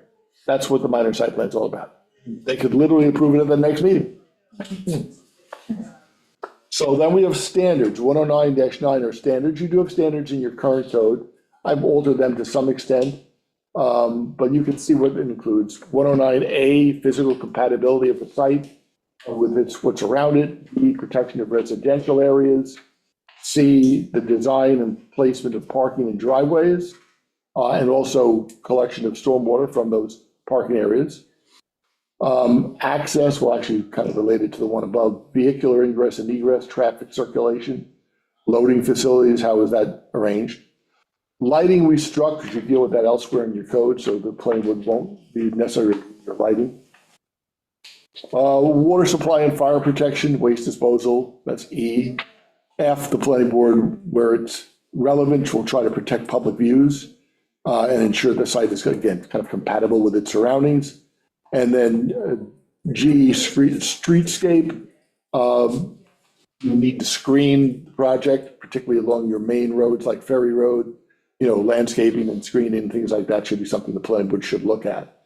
One thing that I didn't include in there, but it is in your current code and might be worth inserting, that the current code does have a standard about making sure that the application is compliant with handicapped access ADA. Might want to reinsert that. And then we're almost at the end here. So effective approval, pretty standard. I mean, don't build things that, if you need site plan approval, you got to get site plan approval before you can build what you're getting site plan approval for. Validity approval and extensions of time. Site plan approval under the code now would be valid for up to 2 years. And the planning board is specifically authorized to grant extensions of time. One of the things that I find, sometimes in your parts of your code, this comes up in wetland permits, for example. The board has to waive there are timeframes for which how long the permit is valid for. They tend to be very short. And I do a lot of extension times, with the planning board, even like lot line modifications, which you do a lot of, they're very short timeframes. And we're actually using a waiver provision in the code rather than just doing the standard, where you just have the right to extend the time. I said, well, we're waiving the code provision for good cause shown, because otherwise the applicant would have to resubmit the application from the beginning. So something to think of, I think, in your code. Generally, I think the board should have more discretion. Remember, if the law hasn't changed and the facts on the ground haven't changed, you can't actually make a different decision than the one you already made, right? So you have to have a change of circumstances, or you're bound by your prior decision. So I think making it easier for the board to extend. There's a lot of reasons why people don't get permit, can't build or do a subdivision very quickly. A lot of them have to do with the health department, because the health department often moves slowly. So what we find is a lot of times people they can't complete the time. They have to go back for a time extension. So at least there's a statutory basis now for the planning board to extend time. And then fees and deposits, and the resolutions can be established from time to time by resolution of the town board. That's one of your questions, Ben. So you don't have to amend your code to change your fee schedule. You can do that by town board resolution. That's allowed. Okay. And, actually, I said there shall be no fee associated with a preliminary site plan application. That's part B at the top of the second page. So, and violations and enforcement.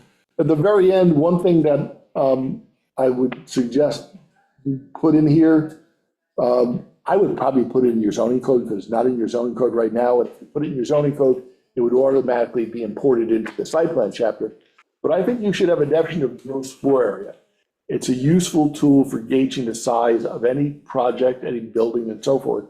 And gross floor area can be used for both buildings, like a residence or a commercial building, but it could also be used to apply to external structures like patios and decks and porches and things like that.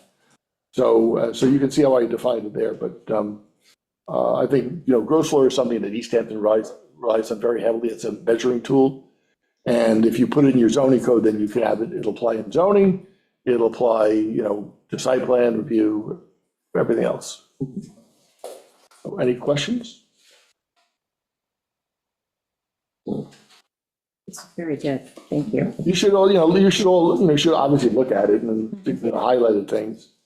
Because ultimately it's gonna be your call, how you want it to read from the schedule. Yeah.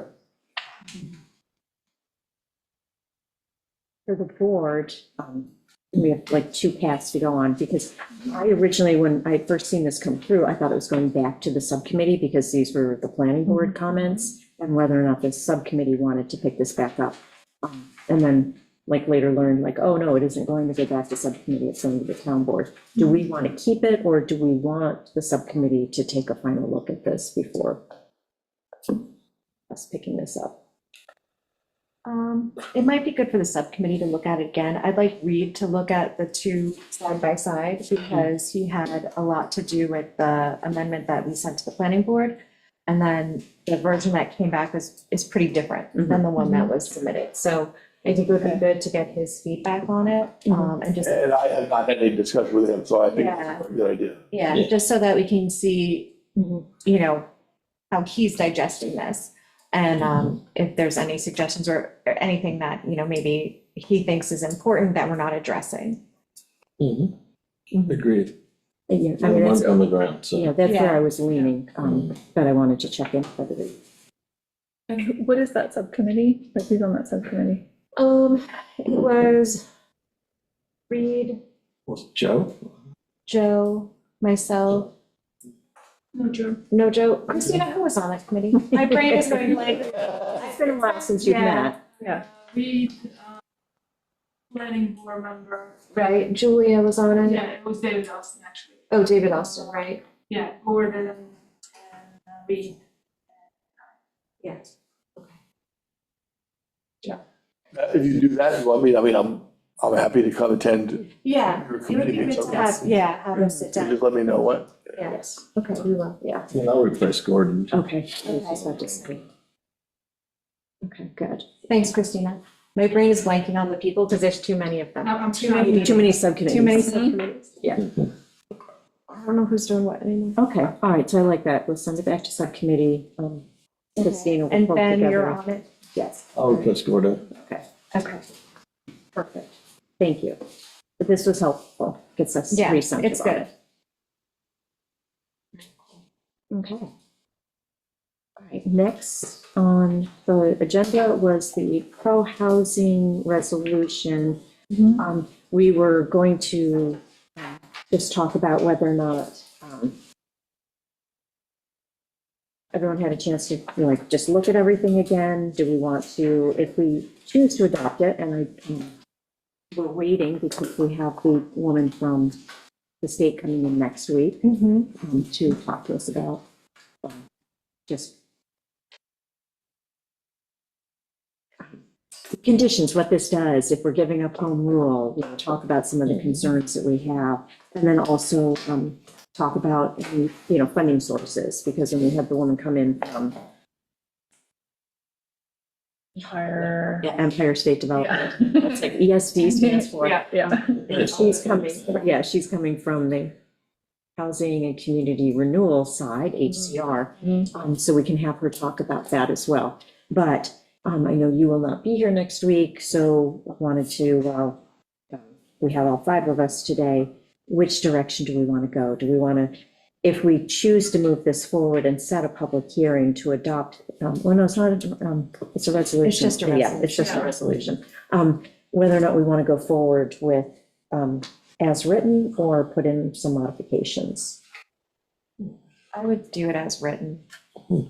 I feel like the modifications complicate it. The model. Yes. Yeah. You know what, I'm digressing, but I'm not really clear on the funding. Really, where does the funding come from? Gwen O'Shea was saying, pro-housing funding, that's something that we would apply for. But then Carol Longwood said, no, that's not gonna be on this year's. Well, So yeah, so, where infrastructure, Yeah, so- facade, it's, So, yeah, so let's back up. So, the project is gonna be, potentially needs outside funding, right? Just because the rent service, the rents collected probably are not gonna be sufficient to service the debt, right? So we know that we're gonna need to look for some outside funding.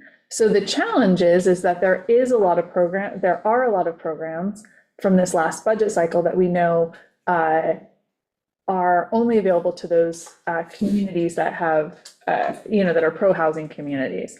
The challenge is that for this next cycle, right?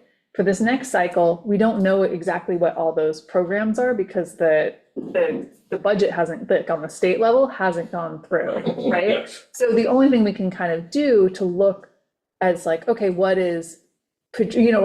could we imagine is to look at last year's budget to kind of see what are likely sources. So because the governor's budget has not gone through, do we know exactly what those programs are? We don't, like the school, many structures are kind of in that same place of just like looking for that. But we do know is that for the last cycle, that we do know that there were programs, some of which she spoke about, that were available to pro-housing communities. And so we can imagine that some of them might be ongoing, they often are, but of course, who's to say what's exactly gonna happen at the state legislature? It's just kind of, does that help make sense of it? I think we have a list of some different Yeah. funding sources, and I feel like we have time. That was like my biggest takeaway from last week is that we've already put in our letter of intent. So that is definitely needed. If we go through this process of understanding like financially what our project's going to look like, then we can start to target which of these funding sources might we be able to tap into. And I think in most of them, I got the impression that we could apply, but then we need to, before we receive any awards, Then get it. then we have then to it have passes this adopted and in place. But some of the sources was, that Gwen had mentioned was Pro-Housing Supply Funds Program. That one is out this year. New York Forward, sounds like it's more of a planning project. So we're beyond the planning stage. Regional Council Capital Funds, not sure, that was for infrastructure around housing. So maybe we could get something funded there. Could pay for the sanitary system. Yeah, and that's what we were talking about. Yeah, the New York Main Street program, I think that might be a homes and community renewal program that we can ask about next week. But that's existing building renovation or streetscape improvements. I'm not sure. Downtown revitalization, I'm not sure if our projects qualify for downtown revitalization. We talked about New York Forward, New York Main Street. We talked about the Regional Council. We talked about that one. Market New York is capital grants only. Not sure where we stand on that one. Long Island Investment Fund. Not sure if we qualify for that, although I feel like somewhere in the past, if we were bundled up with another neighboring community. We might be able to There's a few that like qualify. were, at least when I talked to like George from CDLI, they seem to think that there was possibilities, just because CDLI does work in other communities to kind of bundle us. Because one of the things that we face is because the amount of units we have is so small, right? That, for some of these funding sources, they might have to put us with like, I don't know, some other thing that they're doing in South Pole, right? I think another way to look at it too is like bigger picture. Sure, a lot of these may not apply for housing, but they would apply for our facility and master plan. Yeah. And any changes that we have to make to our town buildings in the future. Oh, yeah. So, I'm not looking at it as housing specific. I'm looking at it as long-term planning. And since we do have the RFP for our facility master plan, and we know that buildings are literally falling down around us, and we're going to have to address it, these are possible funding sources to address those things. So some of the infrastructure funding could pay for the sanitary systems here. There's money here for bigger projects than just the housing, Yeah. is how I'm viewing it. Okay. So next week's, I think, discussion is important, just to understand, are we giving up something? Are we committing to something? What are the unintended consequences of signing up for this, if any? But also what Megan's flag is important because it's kind of a new piece. And look, I'm not against this. I just want a reason to do it. Right. And so far, we don't have one. But if you bundle what Meg is talking about with maybe some possible sharper direction from CDLI, then you start building a story that makes sense. So, I mean, I don't want to leave any money on the table. No way. Right, that's my take on it. Yeah, I mean, and I think that's, for me, it's just like, looking at all the funding sources, even if it's to help pay for sanitary systems or pay for any part of this thing, the margins are gonna be so tight.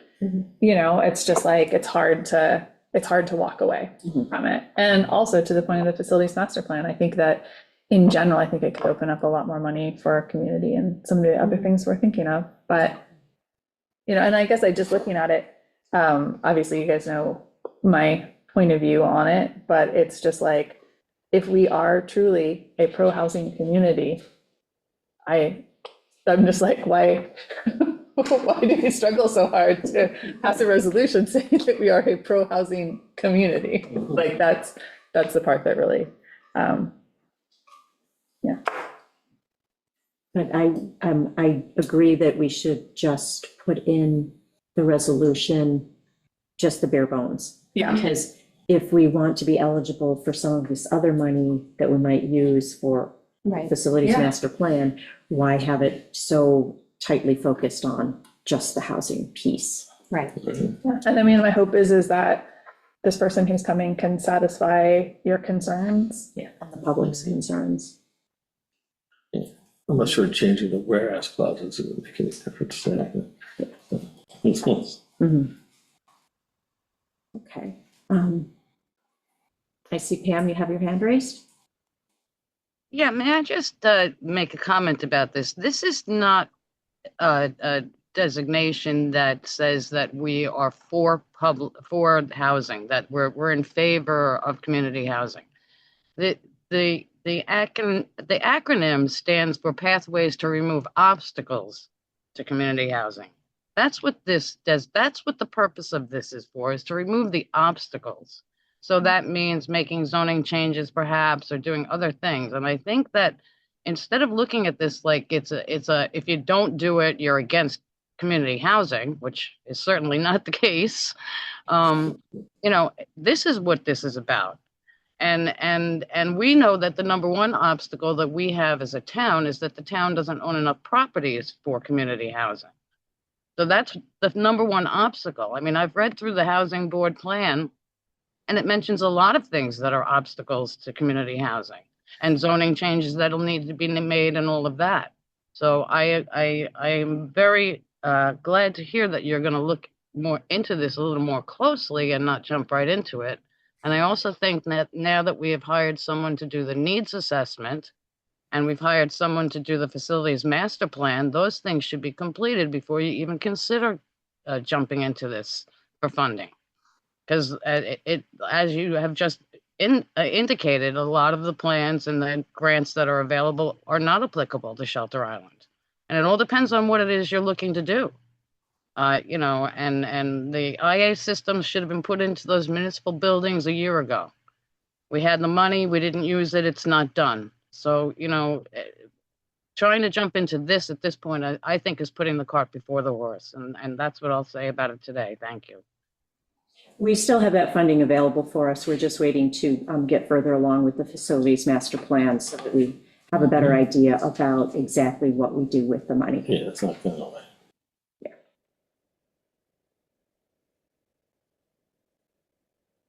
Just making some notes here.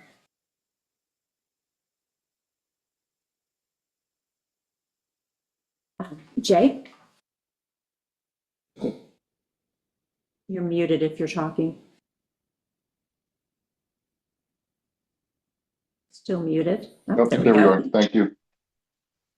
Just want to touch on a couple of things on the meeting today, if I can. I was happy to hear Meg talk about the brick and mortar and trying to keep it even for everybody. So I just hope that the town can give Reed the tools needed to address the contractor licensing issue. We were talking about, I guess, a house that needed near shore overlay grading and plantings. All that stuff goes hand in hand with, you know, the irrigation and what the intake is, what the outputs were, and we were talking about, you know, putting in low flow pumps. I think those are the times that you can go address those type of things. I think it's really important. And then the recharge down in the area. We're talking about Montclair. I mean, have we done everything that we can to recharge that area to the best that we possibly can? I think we have a lot of work that we could do down there. So those were the couple things. I'm looking forward to actually seeing the draft of the site plan review process. I'm very interested in that. And thanks for all your work. Thank you. All right, so I think next week we'll continue on with pro-housing discussion. And public safety task force. That had gotten taken off of the agenda just because in conversations with the school, just a little bit of question about the school's involvement with the public safety task force. We have a little concern with school board members about, and having been a past school board member, about what you can and cannot say in the community, you know, weighing in with your official school board hat on versus as a member of the community. So we just need to think about the makeup of that. And I know you had some discussions and Yeah, I had spoken to Kathy Lynch, and she said that they really, you know, what they're really just trying to focus on right now is they've got their budget that they're working on. And so that they are obviously very interested and would want to attend a task force meeting, but they just felt like they needed to just be focused on their budget right now, which absolutely makes sense. Is it something where maybe it's not a school board member, but a school, like a member of the administration? Because that's more of a direct link to school and how they would function in a situation, as opposed to the board. When I talked to Kathy, and I can go back to her, I know that there was like a conversation that she had with Dr. Dolger, and I think that they were kind of like, it felt like the administration and the school board were kind of just like, hey, we're really focused on the budget. Okay. I'm happy to go back and revisit that. yeah, he was in the same place, like he's. Yeah, they're just like budget. Which makes sense. internal. Yeah, Which they is like, have a deadline coming up. So yeah, totally they are get that. like, it's important for them to be Absolutely. focused on. So I am very sympathetic to their Yeah, no, focus. I understand the pain.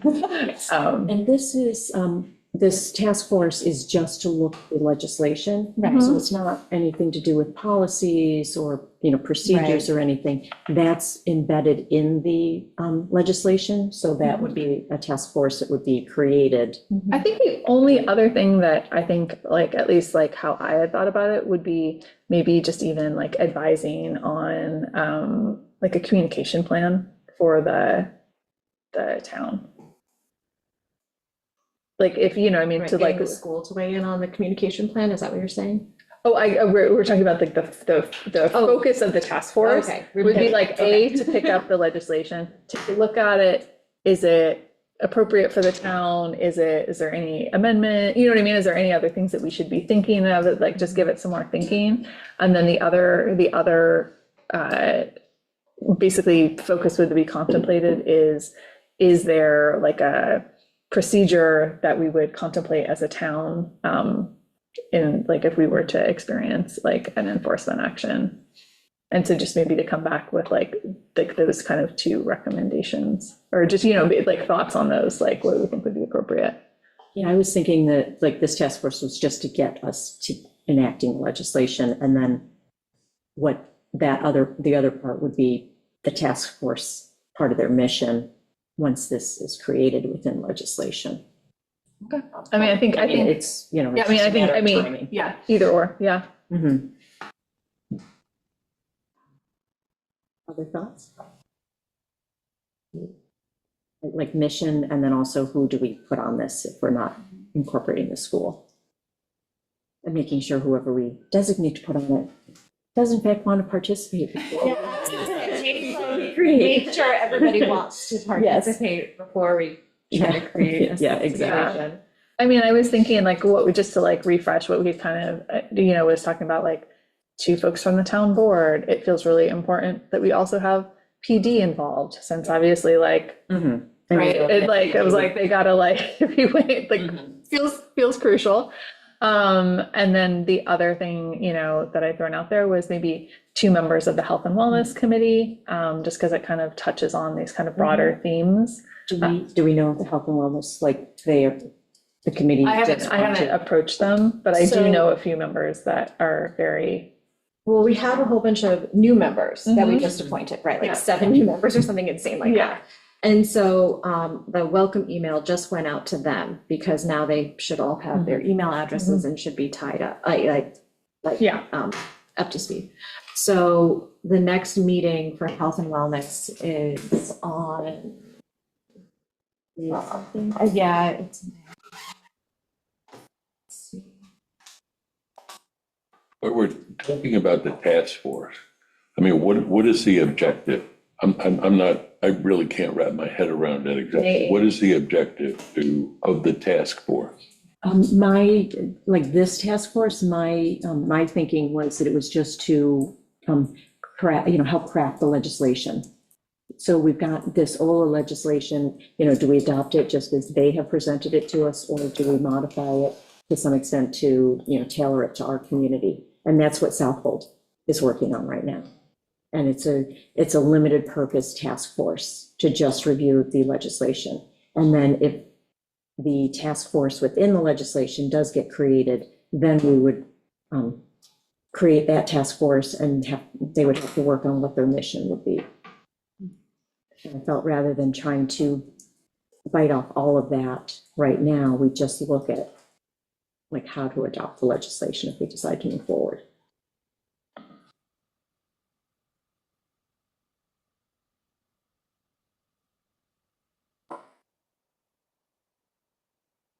Did you figure out when the meeting next? May. Maybe.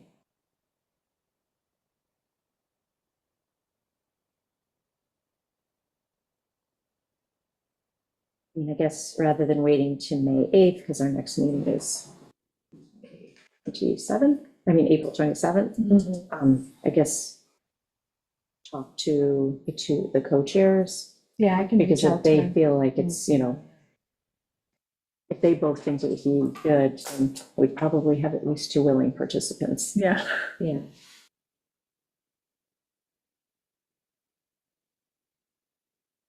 And then is there anyone else who we'd want to replace the school? That part I wasn't sure about. Yeah. Yeah. And I feel like if we open it up to the public, then it becomes a more formalized process that we have to solicit and interview. And I thought keeping it an internal working committee. I guess I'm in favor for right now of just because I really truly only imagine that this would be a few meetings, Yes. if most, right? Yeah. And so I think that keeping it as an internal working group, I think would be good, just because I feel like so much of the legislation contemplated does have to do with just with like how the town works and how the police, you know what I mean? So I think having people that have like real working knowledge of like how that goes is really important. And then should we decide to move forward with the legislation, then you can kind of like think about opening it up, because it's like It's more formalized. it's more formalized. Exactly. It's not legislation. Exactly. So I mean, those are kind of my thoughts on it.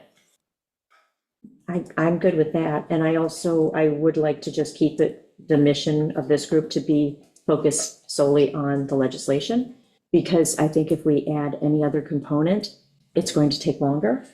Okay. And this will just keep us moving down a steadier, a path. Otherwise, it could get caught up for months. Yeah.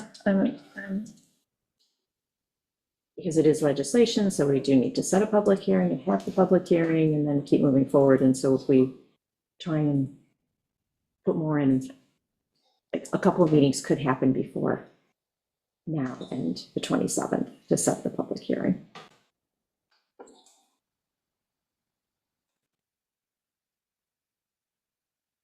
Anybody? That works for me. Bueller? Yeah. Yeah, I'm in the mail emailing Nancy and Jen. Okay. Okay. Right, so I think we have a path to keep moving forward. Great, awesome, thank you. Next, I thought we were going to be picking up the investment policy, but Liz had done some work on this, and then I had flipped it over to our insurance people.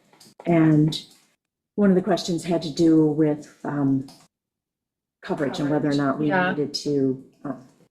We just kind of just heard back from the folks from, or I guess, what is time?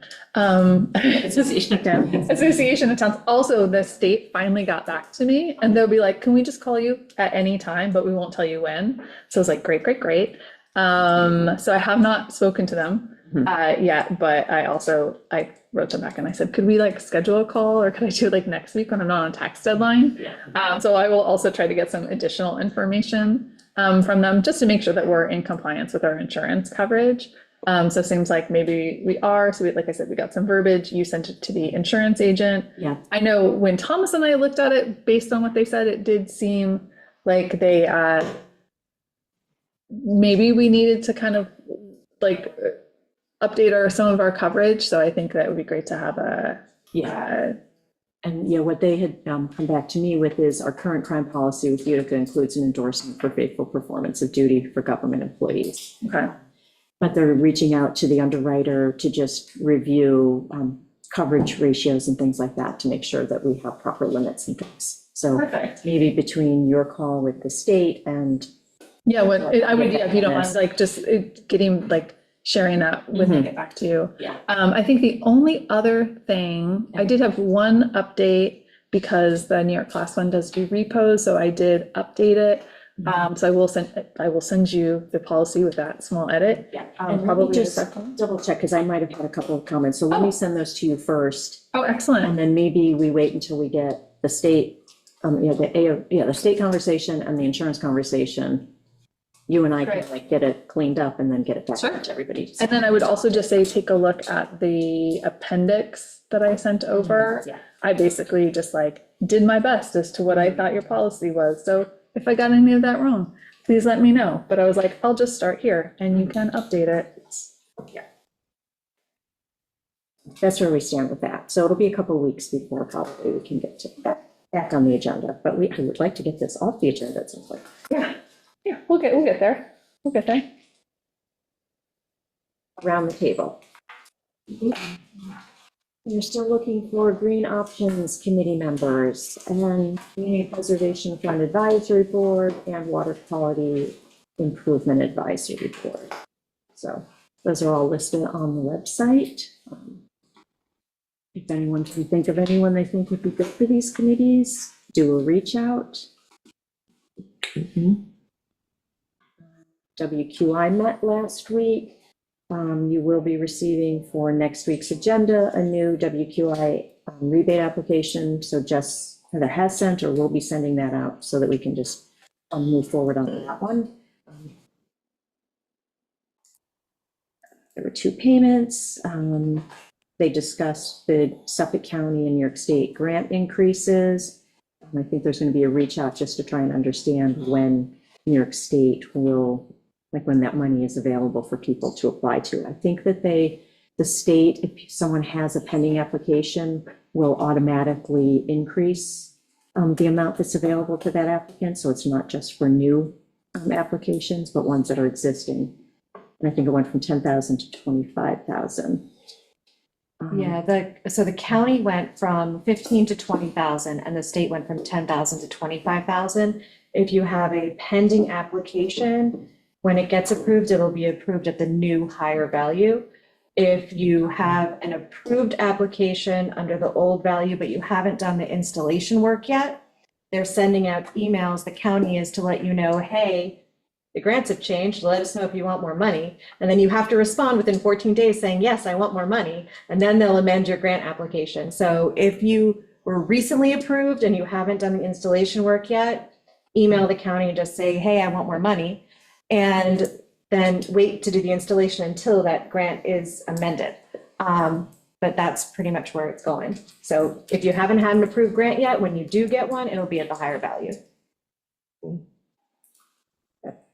Last thing from that meeting is the committee is going to just look at questions while the Peconic Bay Regional Advisory Committee is getting its rules and regulations pulled together, which is happening next week. We have a meeting on that. So hopefully that committee can start to get everything in place so it can start taking questions. And so our WQI committee is going to pull together a list and sort of a summary of questions that we as a town have, questions about whether or not, the money can, like where ADUs fit into using money for septic grants.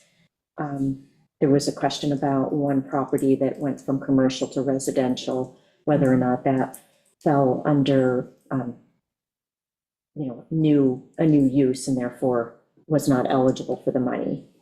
Commercial, just like how WQI money can be used for commercial. I think it can be, we'll see. And then what constitutes new growth? So we have the one specific property is considered new growth going from commercial to residential. But if you have an already subdivided, property, but it's vacant, is that considered new growth?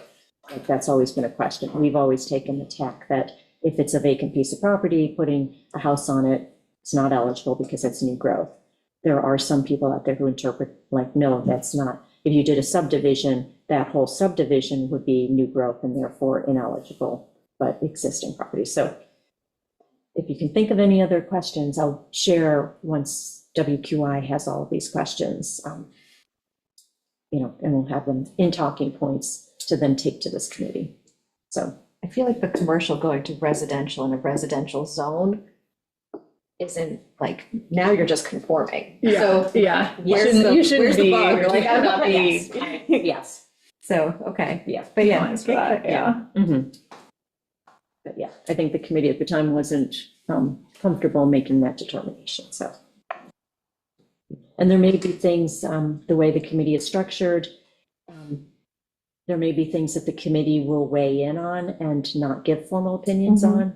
They may also just say that's not something that we wish to pick up Right. and just kick back to the town, and the town attorney and town board will have to weigh through how they feel on it. And then some things that will get formal opinions, which are things that probably apply to all 5 towns and therefore will get posted on everyone's website and be guidance out there for all 5 towns to follow.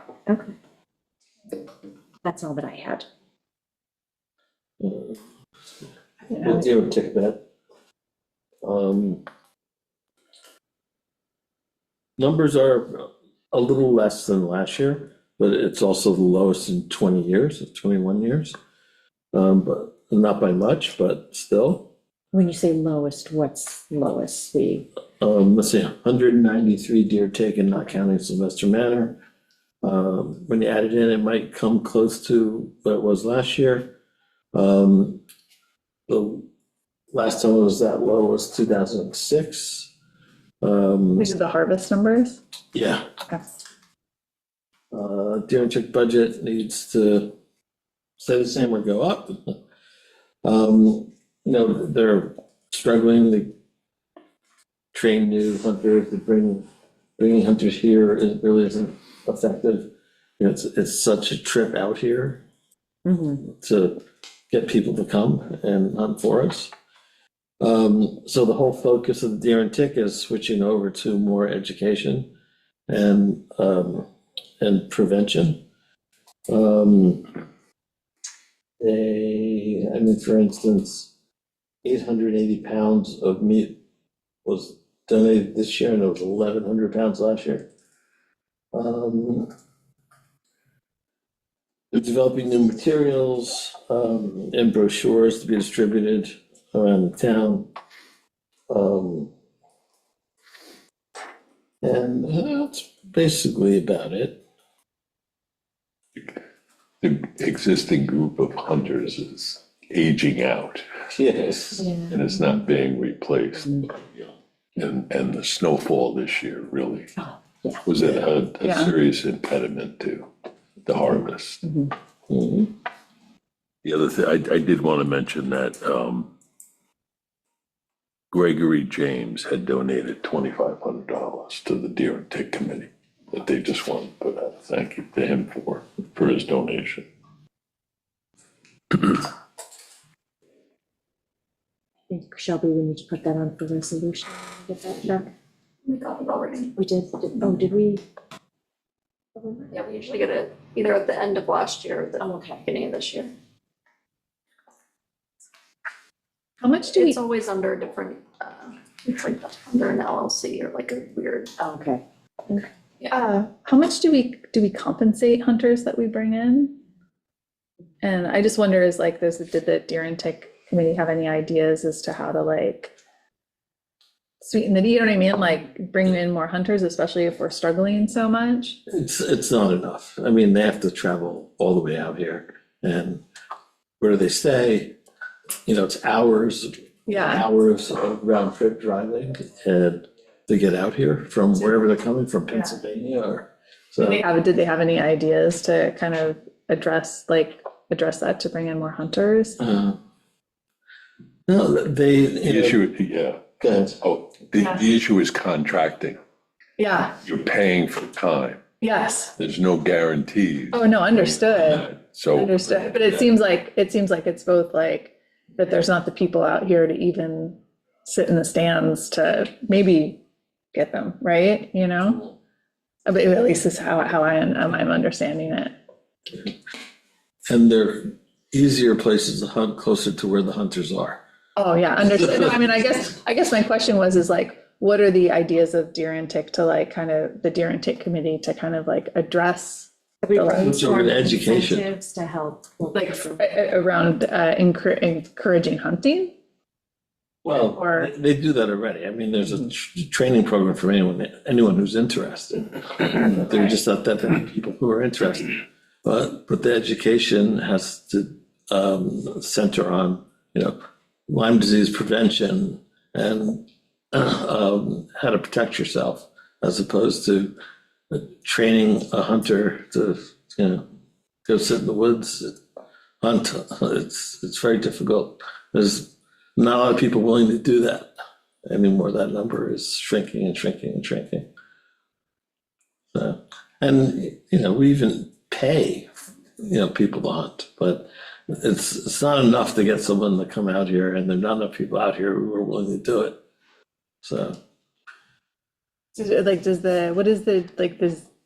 if the hunter numbers are decreasing, how do we, you know, and if we have less and less hunters every year, then my understanding is that our tick problem will continue to get worse and worse, right? And so I guess here's my question is like, what, like, has during, you know, are you guys brainstorming to kind of think about how to get ahead of that? I mean, education is excellent and super important, but if the condition, you know, if the situation's just going to continue to worsen, like, is that like just it? It just gets really bad and we just send out pamphlets? Like, you know, that doesn't seem, you know. They're trying to work through, you know, solutions, but they've really exhausted a huge effort on trying to train new people to hunt, and that's not working.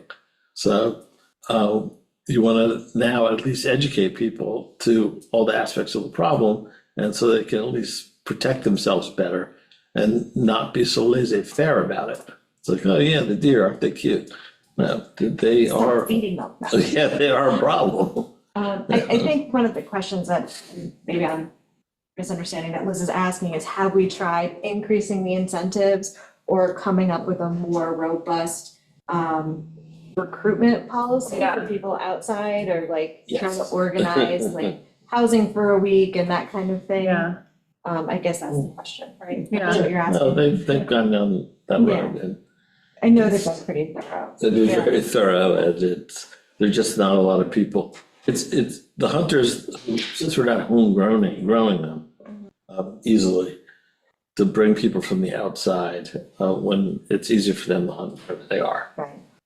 They're upstate New York or Vermont or Pennsylvania, then to come all the way out here.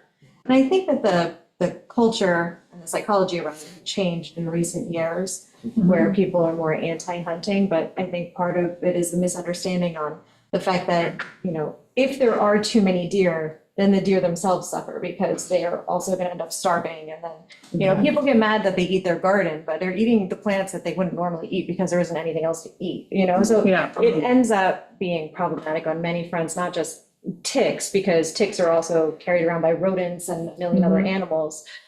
Deer are just the biggest ones you see. So, you know, encouraging hunting and all that is actually beneficial for our ecosystem here. So, I mean, it's definitely a concern. So I guess anything we can do to encourage people to want to pick up hunting. And I know Yeah. that Julia does some really great classes. Mhm. So she's done everything she possibly Yeah, can. she really has. I mean, she's shaking every tree. And well, one of the upsides of all this is, you know, the meat that is donated and butchered disappears instantly. Yeah. Yeah. So it's not going to waste. Oh, no, everybody Yeah. uses it. Yeah. Like I didn't get any this year. Yeah. Gotta be on the list.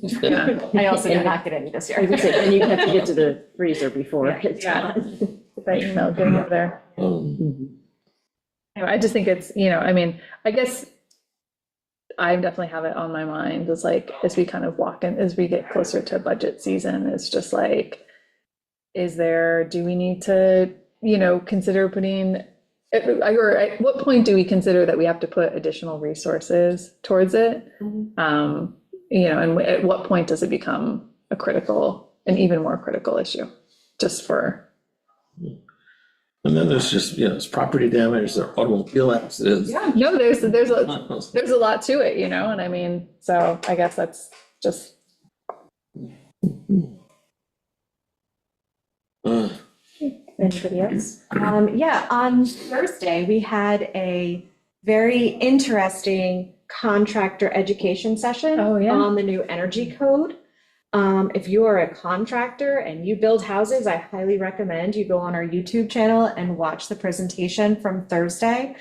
It was very informative. It's a complicated new code. It has a lot of opportunity to trade, you know, the type of insulation for the type of windows, for the type of heating and cooling units you're using. It's very complicated. And it's going to take a little while for everybody to wrap their heads around it. Another thing that we learned is that the books that were published before the end of the year aren't totally accurate. They don't have the changes that they made on the last day of the year. So That's nice. there's a lot of confusion around the code. There's still a lot of questions. So I highly recommend that if you're a contractor, you watch the YouTube video of the presentation. I think it was very informative and it was very helpful. There were some good questions and answers.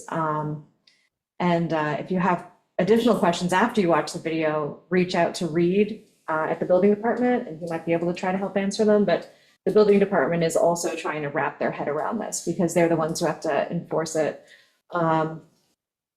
So yeah, just highly recommend that. But it was very well attended for a rainy Thursday before spring break, so it was good. Yeah. Yeah, I didn't have any meetings, so Thanks. happy to see.